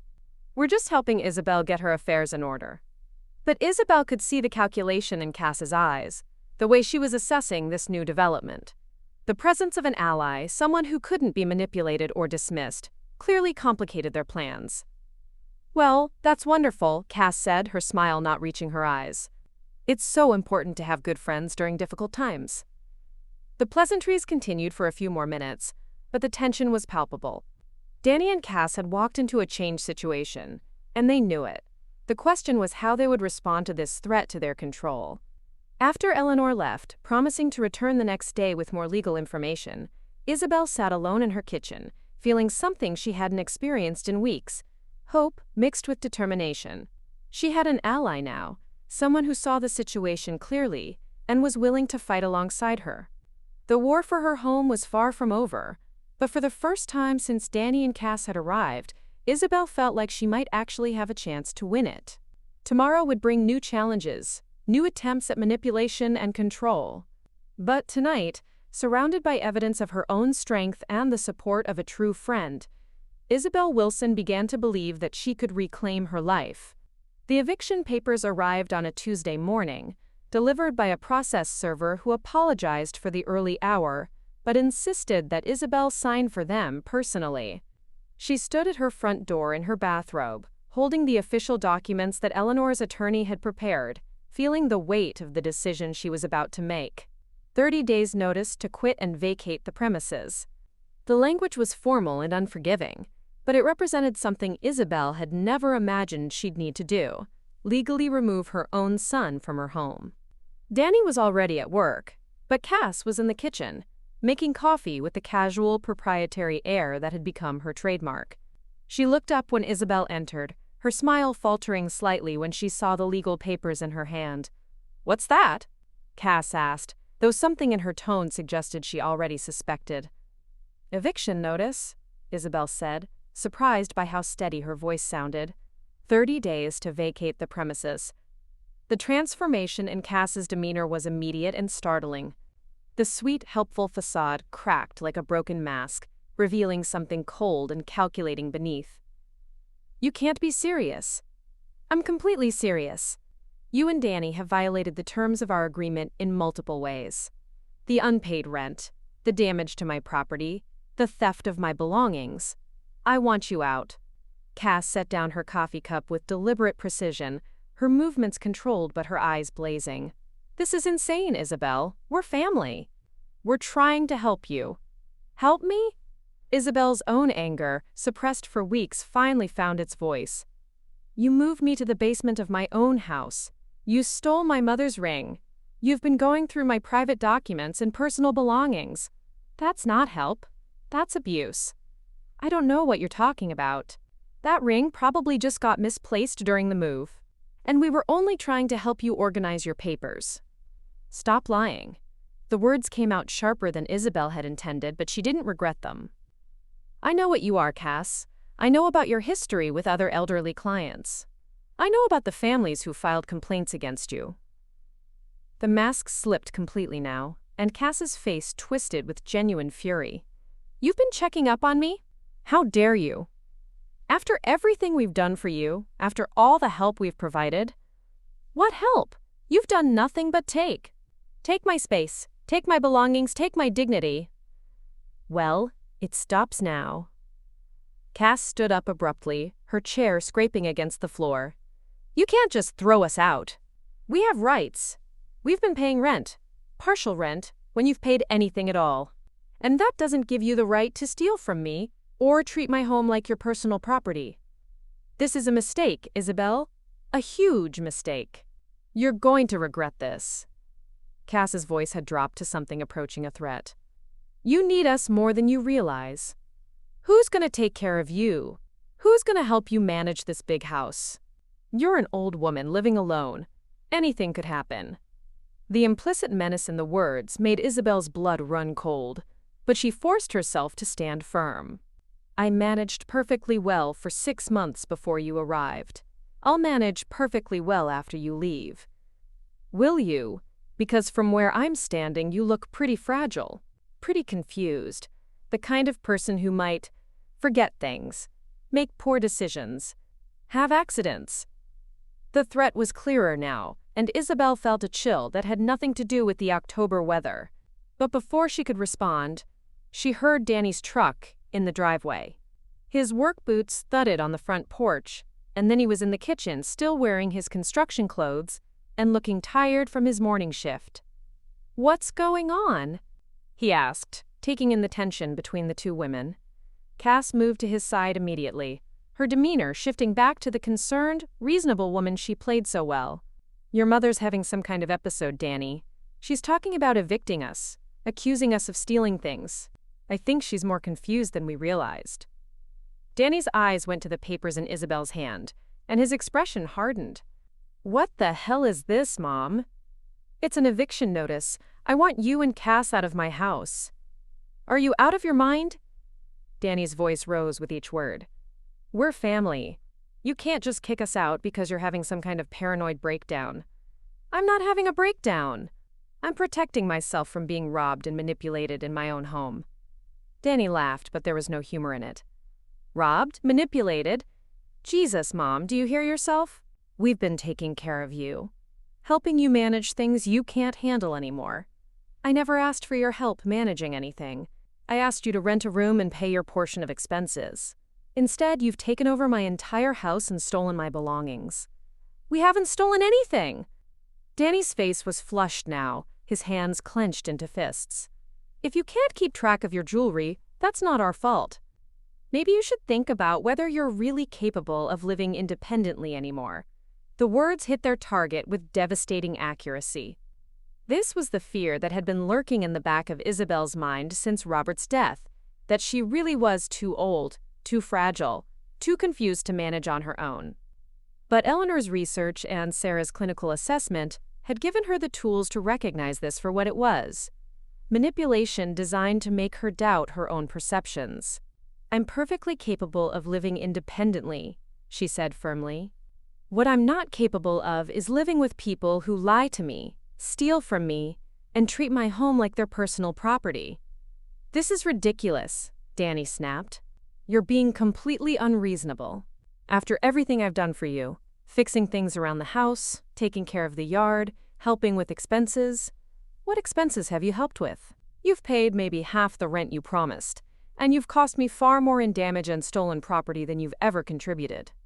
Danny's face darkened further, and for a moment Isabelle saw something in his expression that reminded her of the angry teenager he'd been, the young man who'd destroyed Robert's study in a drug-fueled rage. "I can't believe this. My own mother, trying to throw me out on the street. I'm not throwing you out on the street. I'm giving you 30 days' notice to find another place to live. That's more consideration than you've shown me." "Consideration?" Danny's voice cracked with emotion, or the performance of emotion. "I came here to help you. I came here because I thought my mother needed me. And this is how you repay me?" The guilt was immediate and overwhelming, just as it was meant to be. This was the Danny who'd called her 6 months ago, vulnerable and desperate, asking for help. This was her son, her child, the baby she'd rocked to sleep and worried over for 42 years. But then she remembered the broken lamp, the stolen ring, the way he'd dismissed her as the old lady to his friends. She remembered the systematic invasion of her privacy, the gradual erosion of her authority in her own home. "I repay you by not calling the police about the theft," she said quietly. "I repay you by giving you 30 days instead of having you arrested." The words hit Danny like a slap. His face went pale, then flushed red with fury. "You're threatening to call the police on your own son? I'm telling you that I could call the police on my own son. The fact that I haven't shows more consideration than you deserve. This is insane. You're insane." Danny began pacing the kitchen, his movements agitated and aggressive. "You can't do this. This is my home too now. I have rights. You have no rights here. You're a month-to-month tenant, and I'm terminating your tenancy. It's perfectly legal." "Legal?" Danny spun around to face her, his eyes blazing. "You want to talk about legal? How about the fact that you're clearly not competent to make these kinds of decisions anymore? How about the fact that someone your age shouldn't be living alone in a house this size?" The attack on her mental competency was the nuclear option, and they all knew it. This was the threat that adult children use to gain control over elderly parents, the suggestion that they were no longer capable of managing their own affairs. "My competency isn't in question," Isabelle said, though her voice wavered slightly. "My ability to recognize abuse and theft isn't in question either. Isn't it?" Cass joined the attack now, her voice smooth and reasonable. "Because from where we're standing, you seem pretty confused. Accusing family members of crimes, imagining thefts that never happened, making irrational decisions based on paranoid delusions." "The ring is gone," Isabelle said firmly. "I have photographs of the damage to my property. I have documentation of your unpaid rent and violation of our agreement." "Documentation provided by whom?" Danny demanded. "That neighbor of yours. The one who's been filling your head with paranoid nonsense?" "Eleanor has been helping me see the situation clearly. Eleanor doesn't know what she's talking about. She's a bitter old woman who's been alone too long, and she's trying to turn you against your own family." The attack on Eleanor made Isabelle's anger flare again. "Eleanor is my friend. She's been helping me understand my legal rights and document what you've been doing to me." "What we've been doing to you?" Danny's voice rose to a shout. "We've been taking care of you. We've been keeping you company, helping you maintain this house, making sure you don't have to face everything alone. By moving me to the basement and stealing my belongings? We didn't steal anything." Danny slammed his hand on the kitchen table, making the coffee cups jump. "And the basement was your idea. It was Cass's idea, presented as concern for my well-being. Because we were concerned about your well-being. You were exhausted, stressed, clearly not coping well with being alone. We were trying to help." The argument was going in circles now, with Danny and Cass maintaining their position that everything had been done out of love and concern, while Isabelle held firm to the reality of what had actually happened. But she could feel her resolve weakening under the constant assault on her perceptions and judgment. Then Danny played his final card. "Fine," he said, his voice suddenly calm and cold. "You want us out? We'll go. But don't come crying to us when you can't handle things on your own. Don't call me when you fall down the stairs, and there's nobody here to help you. Don't call me when you can't remember to pay your bills or take your medications. Don't call me when you realize that driving us away was the stupidest decision you ever made." The threats were wrapped in the language of concern, but their meaning was clear. He was painting a picture of her future, isolated, vulnerable, declining into incompetency without their help. "And when the state comes to evaluate your living situation," Cass added sweetly, "when they decide you can't live independently anymore and need to be placed in a facility, remember that you chose this. You chose to drive away the family members who were trying to keep you safe and independent." The image they painted was terrifying. Isabelle alone in the house, struggling with basic tasks, gradually losing her ability to care for herself until she became exactly the kind of vulnerable elder she was accused of being already. But then she thought of Eleanor's research, of Sarah's clinical assessment, of the systematic way her independence had been eroded since Danny and Cass arrived. She thought of the months she'd managed perfectly well on her own, the bills she'd paid, and the decisions she'd made without help or interference. "I'll take my chances," she said quietly. Danny stared at her for a long moment, and she saw something shift in his expression. The manipulation wasn't working. The threats weren't landing. She wasn't backing down. "You know what?" he said finally. "Maybe you're right. Maybe we should go. Maybe you'd be better off without us." But there was something in his tone that made Isabelle's instincts prickle. This wasn't defeat. This was calculation. Danny was planning something, and whatever it was, it wouldn't be good for her. 30 days, she repeated. "And I want the key to Robert's desk returned." Danny reached into his pocket and pulled out a small key, dropping it on the table with theatrical flourish. "There's your precious key. Though I don't know why you're so worried about that desk. It's not like there's anything valuable in there." The casual dismissal of her husband's belongings, the implication that her privacy didn't matter, made Isabelle's anger surge again. But she forced herself to remain calm. The legal papers were served. The 30-day clock was ticking. Soon, this nightmare would be over. She just had to survive the next month. The glass shattered against the kitchen wall just inches from Isabelle's head, sending fragments cascading across the linoleum floor like deadly snow. The coffee mug, one from the set Robert had given her for their anniversary, lay in pieces at her feet, the brown liquid spreading in a dark stain across the white cabinets. Danny stood frozen, his arms still extended from the throw, his face twisted with a rage so pure and primal that Isabelle barely recognized the child she'd raised. For a moment, the kitchen was silent, except for the sound of coffee dripping from the wall and the ragged breathing of 3 people who had crossed a line from which there was no return. "You made me do that," Danny said, his voice low and dangerous. "You pushed me to this." Isabelle's hand shook as she reached for the phone on the kitchen counter. She'd seen this rage before, years ago, when Danny had destroyed Robert's study. But this felt different, more focused, more dangerous. This wasn't the unfocused anger of a drug addict. This was the calculated violence of someone who had nothing left to lose. "Don't," Cass said sharply, moving to block Isabelle's path to the phone. "Don't make this worse than it has to be." "Worse?" Isabelle's voice cracked with a mixture of fear and outrage. "He just threw a mug at my head. How could it possibly be worse?"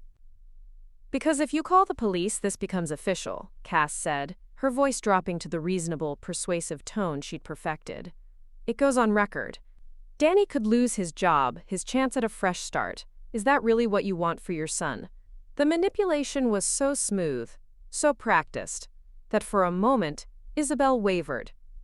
But then she looked at the shattered glass on her floor, felt the coffee still dripping from her hair where droplets had splashed, and realized that this was exactly what Cass was counting on, her reluctance to face the reality of what her son had become. "What I want," Isabelle said, reaching for the phone again, "is for you both to leave my house. Now." Danny lunged forward, his hand closing over hers on the receiver. "You're not calling anyone, Mom. We need to talk about this like adults." The physical contact, the pressure of his grip on her wrist, sent a jolt of real fear through Isabelle's body. Danny was bigger than her, stronger, and in a rage that seemed barely contained. She was alone in the house with 2 people who had already demonstrated their willingness to lie, steal, and now, apparently, resort to violence. "Let go of me," she said firmly, though her heart was hammering against her ribs. "Not until you calm down and start thinking clearly," Danny said, his grip tightening. "You're making a huge mistake here, Mom. Huge. And I'm not going to let you destroy both our lives because you're having some kind of breakdown." The word breakdown hung in the air like a weapon. This was their strategy. Paint her as unstable, irrational, incompetent.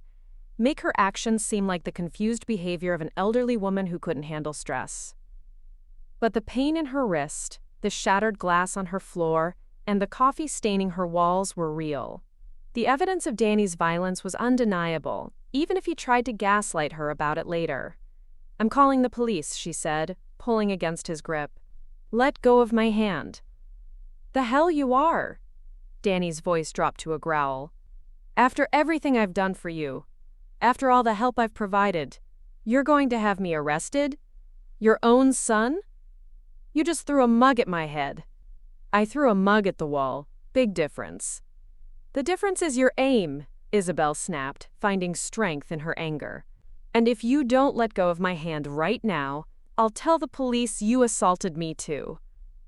Something in her tone must have gotten through to him because Danny released her wrist abruptly, stepping back with his hands raised in mock surrender. Fine, make your call. But you're going to regret this for the rest of your life. Isabelle dialed 911 with shaking fingers, watching Danny and Cass as she waited for the dispatcher to answer.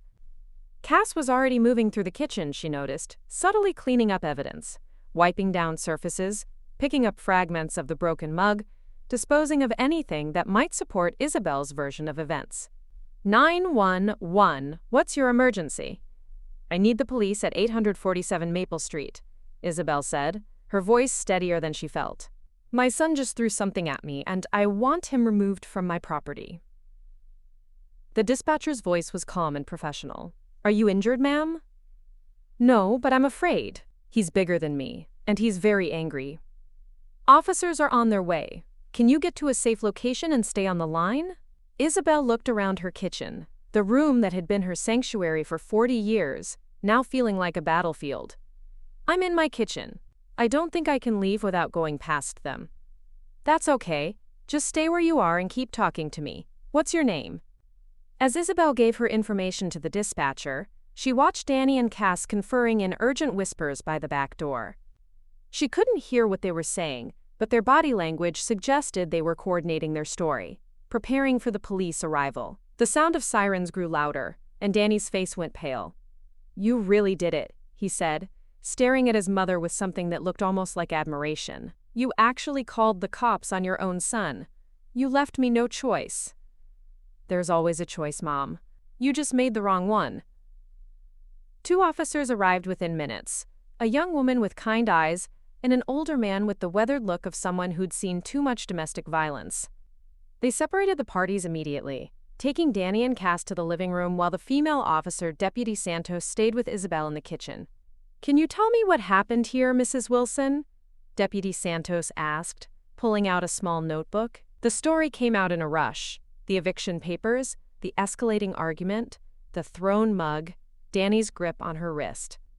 Deputy Santos listened without interruption, occasionally asking for clarification, but mostly just letting Isabelle talk. And this is the broken mug? The deputy asked, examining the fragments Cass hadn't managed to clean up. Yes. It was my anniversary china. He threw it when I told him I was calling the police. Deputy Santos photographed the broken pieces, the coffee stain on the wall, and the small bruise forming on Isabelle's wrist where Danny had grabbed her. Mrs. Willson, what you're describing sounds like domestic violence. Are you afraid of your son? The question hung in the air like a challenge. Was she afraid of Danny? Not the Danny who'd been her sweet little boy, but the man he'd become, the one who'd just thrown a mug at her head and physically restrained her from calling for help. Yes, she admitted quietly, I am afraid of him. And you want him removed from the property? I served him with eviction papers this morning. But after what just happened, I don't feel safe having him here for another 30 days. Deputy Santos nodded. We can arrest him for domestic violence, which would remove him from the property immediately. But I want to make sure you understand what that means. Once we arrest him, this becomes a criminal matter. There's no taking it back. Isabelle thought of Cass's earlier words about making things official, about destroying Danny's chance at a fresh start. But then she looked at the broken pieces of her anniversary mug, felt the lingering ache in her wrist, and realized that Danny had already destroyed his own chances. I understand, she said. I want him arrested. The arrest was swift and efficient. Danny protested loudly, claiming he'd done nothing wrong, that his mother was confused and vindictive. But the evidence was clear. The broken mug, the coffee stain, the bruise on Isabelle's wrist. He was handcuffed and led to the patrol car, while neighbors gathered on their porches to watch the spectacle. Cass tried a different approach, positioning herself as a concerned bystander who was just as shocked by Danny's behavior as anyone else. But Deputy Santos had dealt with domestic violence cases before, and she recognized the patterns. "Ma'am, you're not under arrest, but I strongly suggest you find somewhere else to stay tonight," the deputy told Cass. "Mrs. Wilson has the right to feel safe in her own home, and that might be difficult with you here." Quote, "Of course," Cass said, her voice full of understanding concern. "I had no idea Danny was capable of violence. I'm just as shocked as Isabelle is." But Isabelle wasn't fooled by the performance. Cass had been ready for this moment, had cleaned up evidence, and prepared her story. This wasn't shock. This was damage control. After the police left, Eleanor arrived within minutes, having seen the patrol cars from her kitchen window. She found Isabelle sitting at her dining room table, staring at her hands and trying to process what had just happened. "Oh, honey," Eleanor said, pulling up a chair beside her friend. "Are you okay?" "I had my own son arrested," Isabelle said quietly. "I called the police and had them take him away in handcuffs." "You protected yourself from someone who was threatening you," Eleanor corrected. "The fact that he's your son doesn't give him the right to hurt you." The neighbors all saw. Mrs. Peterson, the Johnsons, everyone on the street. "They saw him arrested at my house." "Let them see," Eleanor said firmly. "Let them see that you won't tolerate being abused, not even by family." As the evening wore on, the full implications of what had happened began to sink in. Danny was in jail, facing charges of domestic violence and destruction of property. The eviction proceedings would continue, but now they were backed by criminal charges that made his removal from the property much more certain. But there were complications too. Sarah called within hours, having been contacted by someone at the jail when Danny requested his phone call. Her reaction was a mixture of shock, sadness, and grim satisfaction. "I'm sorry it came to this, Mom, but I'm proud of you for protecting yourself," she said. "You did the right thing." "It doesn't feel right. It feels like I've failed him somehow." "You didn't fail him. You gave him chance after chance to make better choices, and he chose violence instead. That's on him, not you."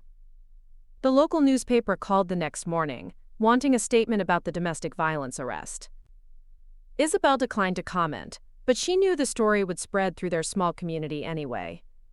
The widow who'd had her own son arrested. The family drama that had spilled out onto Maple Street for everyone to see. But when Deputy Santos called to update her on the case, Isabelle felt a grim satisfaction in the deputy's words. "We ran a background check on your son, Mrs. Wilson. He's been arrested twice in the past year for similar incidents, domestic disputes involving elderly individuals, and we're looking into his girlfriend's background as well. It appears they might have done this before." The revelation that she wasn't their first victim was both horrifying and validating. She hadn't been paranoid or overly suspicious. She'd been targeted by people who made a practice of exploiting vulnerable elderly individuals. "What happens now?" she asked. "Danny will likely be offered a plea deal, especially if he agrees to stay away from you permanently. The girlfriend is a different story. We found outstanding warrants in 2 other states. She's going to be extradited." Justice, Isabelle realized, sometimes came with a heavy price. But as she hung up the phone and looked around her kitchen, in her house, free from the people who had tried to steal it from her, she knew she'd made the right choice. The battle for her home was over. Now came the harder task of figuring out how to live with the victory. The silence in the house was different now. Where once it had felt oppressive and lonely, now it felt clean, peaceful, like the quiet after a storm when the air itself seems lighter. Isabelle stood in her living room 3 days after Danny's arrest, surveying the damage that remained. The coffee stain on the kitchen wall had been scrubbed away, but the memory of that morning lingered in every corner of the house. Sarah's rental car pulled into the driveway at exactly noon, as promised. Through the window, Isabelle watched her eldest daughter gather herself before getting out, that moment of preparation she'd seen so many times when Sarah was facing something difficult. The drive from Cincinnati had given Sarah time to process what had happened, but seeing the house where it all occurred would make it real in a way that phone calls couldn't. "Mom," Sarah said simply when Isabelle opened the front door, and they fell into each other's arms without another word. The hug lasted longer than either had planned, carrying all the grief and relief and complicated emotions that had built up over the past months. I'm so sorry, Sarah whispered into her mother's shoulder. I should have come sooner. I should have seen what was happening. You couldn't have known, Isabelle said, though part of her had wondered the same thing. I didn't want to burden you with family drama. Family drama? Sarah pulled back to look at her mother directly. Mom, this wasn't drama. This was criminal abuse. There's a difference. They walked through the house together, Sarah's nurse-trained eyes cataloging the subtle signs of what had happened.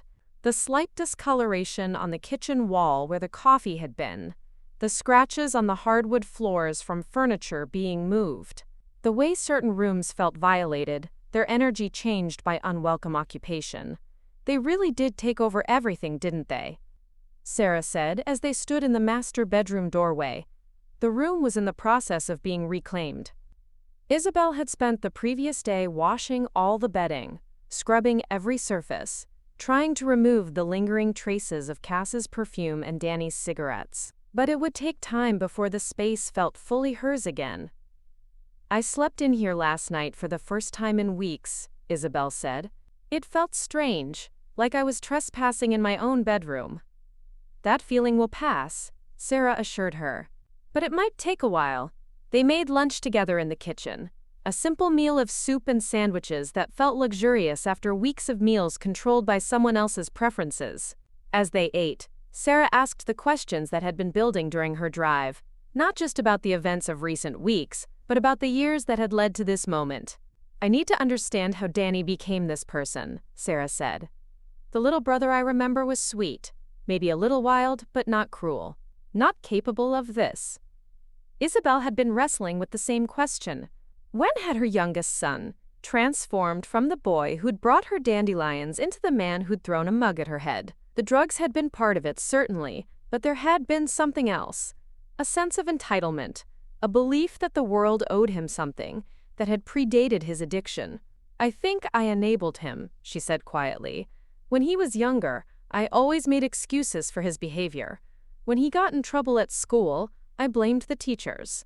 When he was arrested that first time, I blamed his friends. I thought I was protecting him, but I was teaching him that there were no real consequences for his actions. Dad tried to set boundaries, Sarah remembered. You two used to argue about it. Your father saw what Danny was becoming before I did. He wanted to use tough love, to let Danny face the consequences of his choices. But I couldn't stand the thought of my baby being hurt or homeless or hungry. Isabelle's voice cracked with the weight of old regrets. I thought love meant protecting him from everything, including himself. And Danny learned to use that love as a weapon, Sarah said, her voice gentle but clear. He knew exactly which buttons to push to make you feel guilty, to make you question your own judgment. The conversation was interrupted by the arrival of Tommy's pickup truck in the driveway. Isabelle's youngest son sat in the cab for several minutes before getting out, and when he finally walked to the front door, his face carried the weight of someone who'd been forced to confront uncomfortable truths about his family. Sarah, he said with surprise when she answered the door. I didn't know you were coming. Someone had to, Sarah replied, her tone carrying just a hint of criticism for his absence during the crisis. Tommy had always been the peacemaker in the family, the one who tried to smooth over conflicts and find common ground. But as they sat in the living room, it became clear that this situation had pushed him beyond his usual diplomatic approach. I can't believe he threw something at you, Mom, Tommy said, his voice thick with emotion. I mean, I knew he had problems, but I never thought he'd hurt you. Did you know about the drugs? Sarah asked bluntly. About his criminal record? Tommy shifted uncomfortably in his chair. I knew he'd had some trouble, but he told me he was clean, that he was getting his life together. I wanted to believe him. Even when Mom called you about the problems they were having? She didn't tell me everything, Tommy said defensively, then looked at his mother. Why didn't you tell me how bad it was? Isabelle considered the question carefully. She'd been protecting Tommy too, she realized, trying to spare him from having to choose between his mother and his brother, trying to maintain the fiction that they were still a functional family. Because I knew you'd try to fix it, she said. You'd want to mediate, to find a compromise that made everyone happy. But there was no compromise possible with what Danny and Cass were doing. I could have helped, Tommy insisted. I could have talked to him, made him understand. You did try to help, Sarah interrupted. Remember?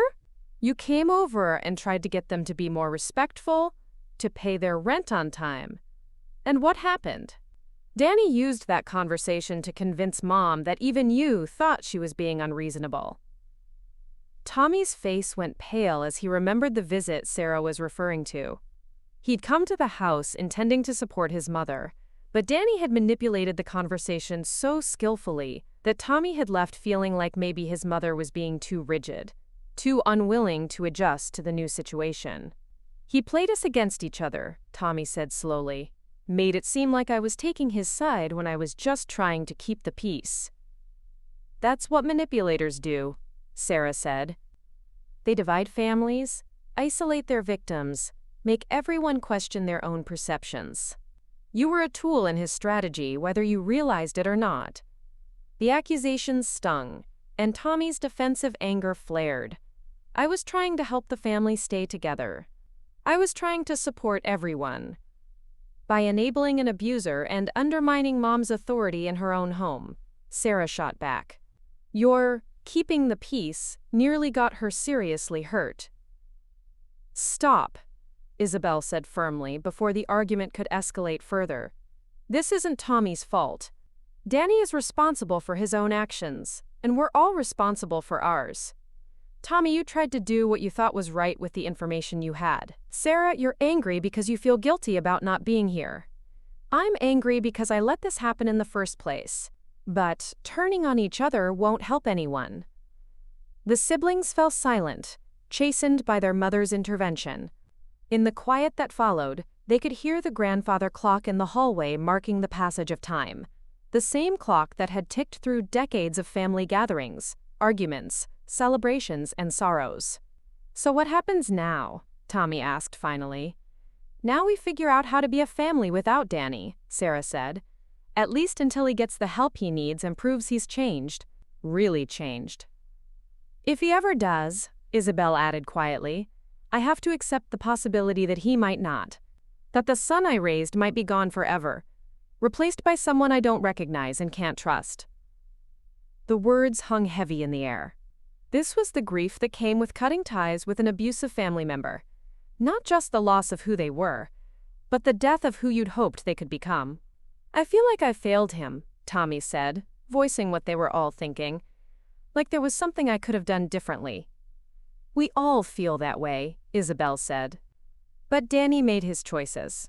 He chose drugs over family when he was younger. He chose manipulation and theft over honest work when he came back. He chose violence over accountability when I tried to protect myself. Those were his decisions, not ours.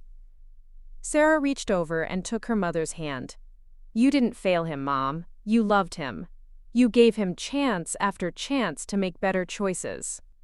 But you can't love someone into being a better person if they don't want to change. As the afternoon wore on, they began the practical work of assessing and repairing the damage to the house. Some of it was obvious. The scratched floors, the damaged furniture, the missing items that would need to be replaced. But some of it was more subtle, harder to quantify. The sense of violation, the loss of security, the way certain rooms now carried memories of conflict and fear. I think I want to redecorate the master bedroom, Isabelle said as they stood looking at the space that had been hers and Robert's for so many years. Not because of them, but because it's time. It's been 6 months since Robert died, and I think I'm ready to make it feel like mine again, not just ours. That sounds healthy, Sarah said. Like moving forward instead of just holding on.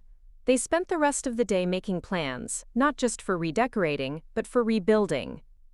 New locks for all the doors and windows. A security system that would help Isabelle feel safe. Regular family calls and visits that would prevent the kind of isolation that had made her vulnerable in the first place. As evening approached and Sarah prepared to drive back to Cincinnati, she'd taken time off work but couldn't stay indefinitely. The three of them sat in the living room that felt like theirs again. I keep thinking about the last thing Danny said to me, Isabelle told them. When the police were putting him in the car, He looked at me and said, "You'll regret this for the rest of your life." And I realized he was probably right, but not for the reasons he meant. "What do you mean?" Tommy asked. "I'll regret that it came to this. I'll regret that I couldn't save him from himself. I'll regret the years we lost and the relationship we'll never have. But I won't regret protecting myself. I won't regret choosing my own safety and dignity over his comfort." "That's the difference between regret and guilt," Sarah said. Regret acknowledges that something sad happened. Guilt assumes it was your fault.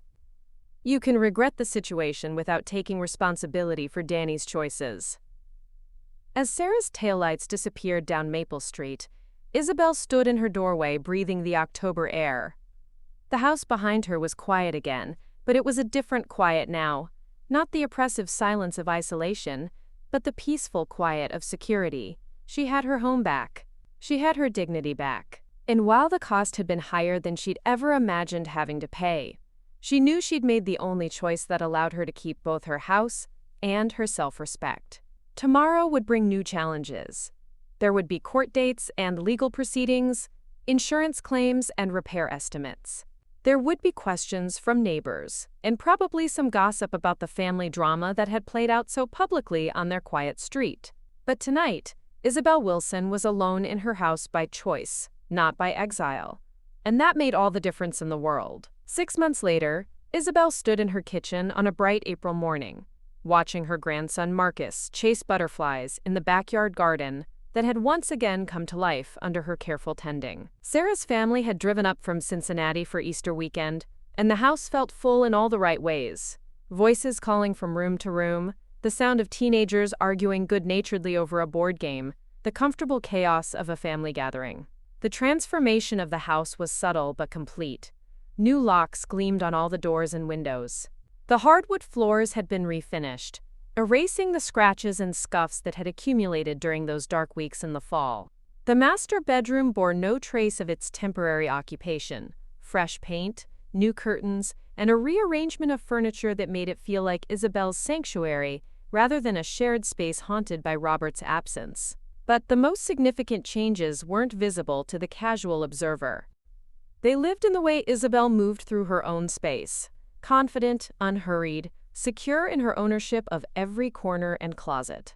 They lived in the security system panel by the front door, not because she lived in fear, but because she'd learned the value of reasonable precautions. They lived in the weekly phone calls from Sarah and Tommy, the monthly visits from Eleanor, the network of support that had grown around her like protective roots. "Grandma, look!" Marcus called from the garden, holding up a particularly vibrant tulip. At 8 years old, he had inherited Robert's enthusiasm for growing things, and he'd spent the morning helping Isabelle weed the flower beds that had been neglected for too long. "That's beautiful, sweetheart," she called back through the kitchen window. "Your grandfather would have loved to see how well his tulips came back this year." The mention of Robert no longer carried the sharp edge of fresh grief. 6 months of living alone, of making decisions without consultation, of slowly rebuilding her identity as a single woman rather than half of a couple, had softened the loss into something more manageable. She still missed him, probably always would, but the missing had become a familiar companion rather than an overwhelming presence. Sarah appeared in the kitchen doorway, carrying a cup of coffee, and wearing the relaxed expression that meant she was truly off duty from her responsibilities as a mother and nurse. "The house looks amazing, Mom. Really. I know it was expensive to have the floors redone, but it was worth it." "Insurance covered most of it," Isabelle said, though that wasn't entirely true. The settlement from the domestic violence case had helped, as had the restitution Danny had been ordered to pay as part of his plea agreement. But she'd also dipped into her savings, choosing to invest in making her home feel truly hers again, rather than hoarding money she might never live to spend. "Any word from him lately?" Sarah asked carefully.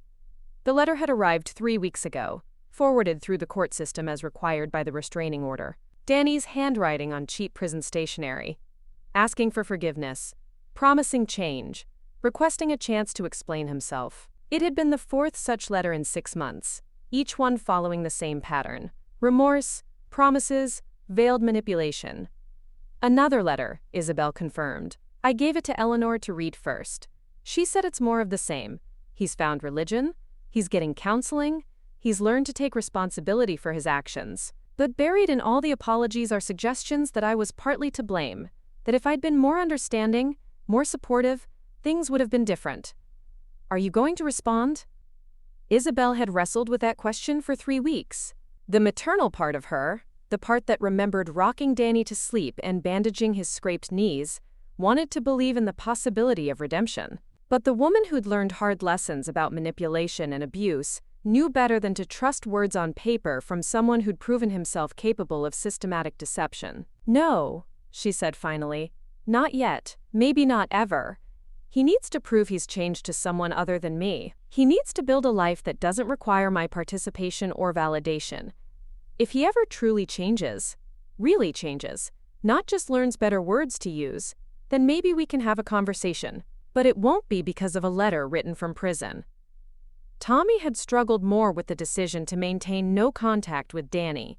As the youngest sibling, he'd felt responsible for maintaining family connections, for keeping hope alive that their brother could be redeemed. But a conversation with Deputy Santos about the pattern of escalation in domestic violence cases had sobered him. The deputy told me that most abusers who resort to physical violence don't stop there, Tommy had confided to Isabelle after the court proceedings concluded. She said the thrown mug was probably just the beginning, that if Danny hadn't been arrested when he was, it likely would have gotten much worse. The thought still chilled Isabelle. How close had she come to serious injury? Or worse, what would have happened if Eleanor hadn't encouraged her to fight back? If she'd continued to submit to the gradual erosion of her dignity and safety?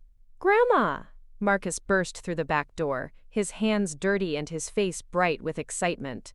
"I found something buried in the garden." He held out a small metal object, tarnished with age and dirt. Isabelle cleaned it off with a kitchen towel, revealing a child's toy car, one she recognized immediately. "This was your Uncle Danny's," she told Marcus, feeling an unexpected pang of complicated emotion. "He buried it in the garden when he was about your age. Said he was making a treasure for future explorers to find. The toy was a relic from a different time, when Danny's imagination ran toward adventure stories rather than schemes for exploitation. Holding it now, Isabelle could almost see the boy he'd been. Earnest, creative, full of dreams about the future. "Can I keep it?" Marcus asked. Isabelle looked at the toy car, then at her grandson's eager face, and made a decision that surprised her. "Yes, you can keep it. But I want you to understand something about it first." She led Marcus to the kitchen table, where they sat together as she cleaned the toy more thoroughly. "This belonged to your Uncle Danny when he was a little boy. He was sweet and funny and full of imagination, just like you are. But as he grew up, he made some bad choices. He chose drugs over his family. He chose lying over telling the truth. He chose hurting people over helping them." Marcus listened with the serious attention that children reserve for important adult conversations. "People aren't all good or all bad," Isabelle continued. "Your Uncle Danny did terrible things to me, and I can't have him in my life anymore because I need to stay safe. But the little boy who buried this car was real too. He was my son, and I loved him very much. I still love the memory of who he was, even though I can't love who he became." "Will he ever come back?" Marcus asked. "I don't know," Isabelle said honestly. "Maybe someday he'll change and become someone safe to be around again. But maybe not. And that's okay, because I can love the memory of the good parts while still protecting myself from the bad parts." It was a complex lesson for an 8-year-old, but Marcus nodded with the gravity of someone trying to understand grown-up concepts. He tucked the toy car into his pocket, a tangible reminder that people could be more than one thing, that love and loss could coexist. The weekend passed in a blur of family activities, Easter egg hunts, board games, long conversations on the front porch while the children played in the yard. On Sunday evening, as Sarah's family prepared to leave, her teenage daughter Emma approached Isabelle with a question that caught her off guard. "Grandma, are you lonely? Living in this big house all by yourself?" The question was earnest, without judgment, the kind of direct inquiry that only teenagers could manage. Isabelle considered it carefully. looking around the living room where 3 generations of her family had spent the weekend creating new memories. "Sometimes," she said honestly. "But there's a difference between being alone and being lonely. I'm alone by choice now, which feels very different from being alone because someone forced me into isolation. But don't you want to live with family? I want to live with people who respect me, who treat me as an equal, who contribute to my life rather than just taking from it. If that's family, wonderful. If it's friends, that's wonderful too. But I learned that sharing space with people who don't value you is lonelier than living by yourself." Emma nodded thoughtfully, and Isabelle realized she was probably the first adult to suggest to the girl that living alone could be a positive choice rather than a sad circumstance. After everyone left, Isabelle walked through her house in the gathering dusk, straightening cushions and collecting the detritus of a family gathering. The quiet settled around her like a comfortable blanket rather than an oppressive weight. This was her space, organized according to her preferences, decorated with her choices, filled with objects that carried meaning for her, rather than serving someone else's agenda. She paused in the master bedroom, looking at the photograph on her nightstand, not of Robert alone, as it had been for months after his death, but a new picture that included both of them at their 40th anniversary party. She'd moved beyond the stage of grief that required her to choose between remembering the marriage and building a new life as a single woman. She could honor both. In the kitchen, she made herself a cup of tea and sat at the table where so much had unfolded. The bills that had driven her to desperation, the manipulative conversations with Danny and Cass, the planning sessions with Eleanor, the difficult family conversations with Sarah and Tommy. The table had witnessed her lowest moments and her strongest decisions, and it felt fitting to end this chapter of her story here. The house around her was quiet, but it was a living quiet. The settling of old wood, the hum of the refrigerator, the distant sound of Eleanor's television through the walls. It was the quiet of a home that was fully inhabited by someone who belonged there, someone who'd fought for the right to exist in her own space, on her own terms. The grandfather clock in the hallway chimed 9 times, marking not just the hour but the end of one story and the beginning of another. Isabelle Willson had reclaimed more than her house. She'd reclaimed her agency, her dignity, and her right to define the terms of her own life. She'd learned that home wasn't just about legal ownership or even emotional attachment. Home was about safety, respect, and the freedom to be fully yourself within your own walls. She'd learned that love without boundaries wasn't really love at all, but a form of enablement that hurt everyone involved. Most importantly, she'd learned that it was never too late to choose yourself, even when that choice came at a devastating cost. As she turned off the lights and climbed the stairs to her reclaimed bedroom, Isabelle felt something she hadn't experienced in years: perfect contentment with her own company. The house settled around her like an old friend, keeping her safe through another peaceful night in the sanctuary she'd fought so hard to protect. Outside, the spring wind rustled through the garden where Robert's flowers bloomed, and Danny's toy car had waited decades to be discovered by more innocent hands. Life continued its ancient rhythm of growth and loss, of buried treasures and new beginnings, of homes that could be lost and won and cherished again. And in the master bedroom of 847 Maple Street, Isabelle Willson slept the deep sleep of someone who'd found her way home to herself. Up next, you've got 2 more standout stories right on your screen. If this one hit the mark, you won't want to pass these up. Just click and check them out. And don't forget to subscribe and turn on the notification bell so you don't miss any upload from us. Quote.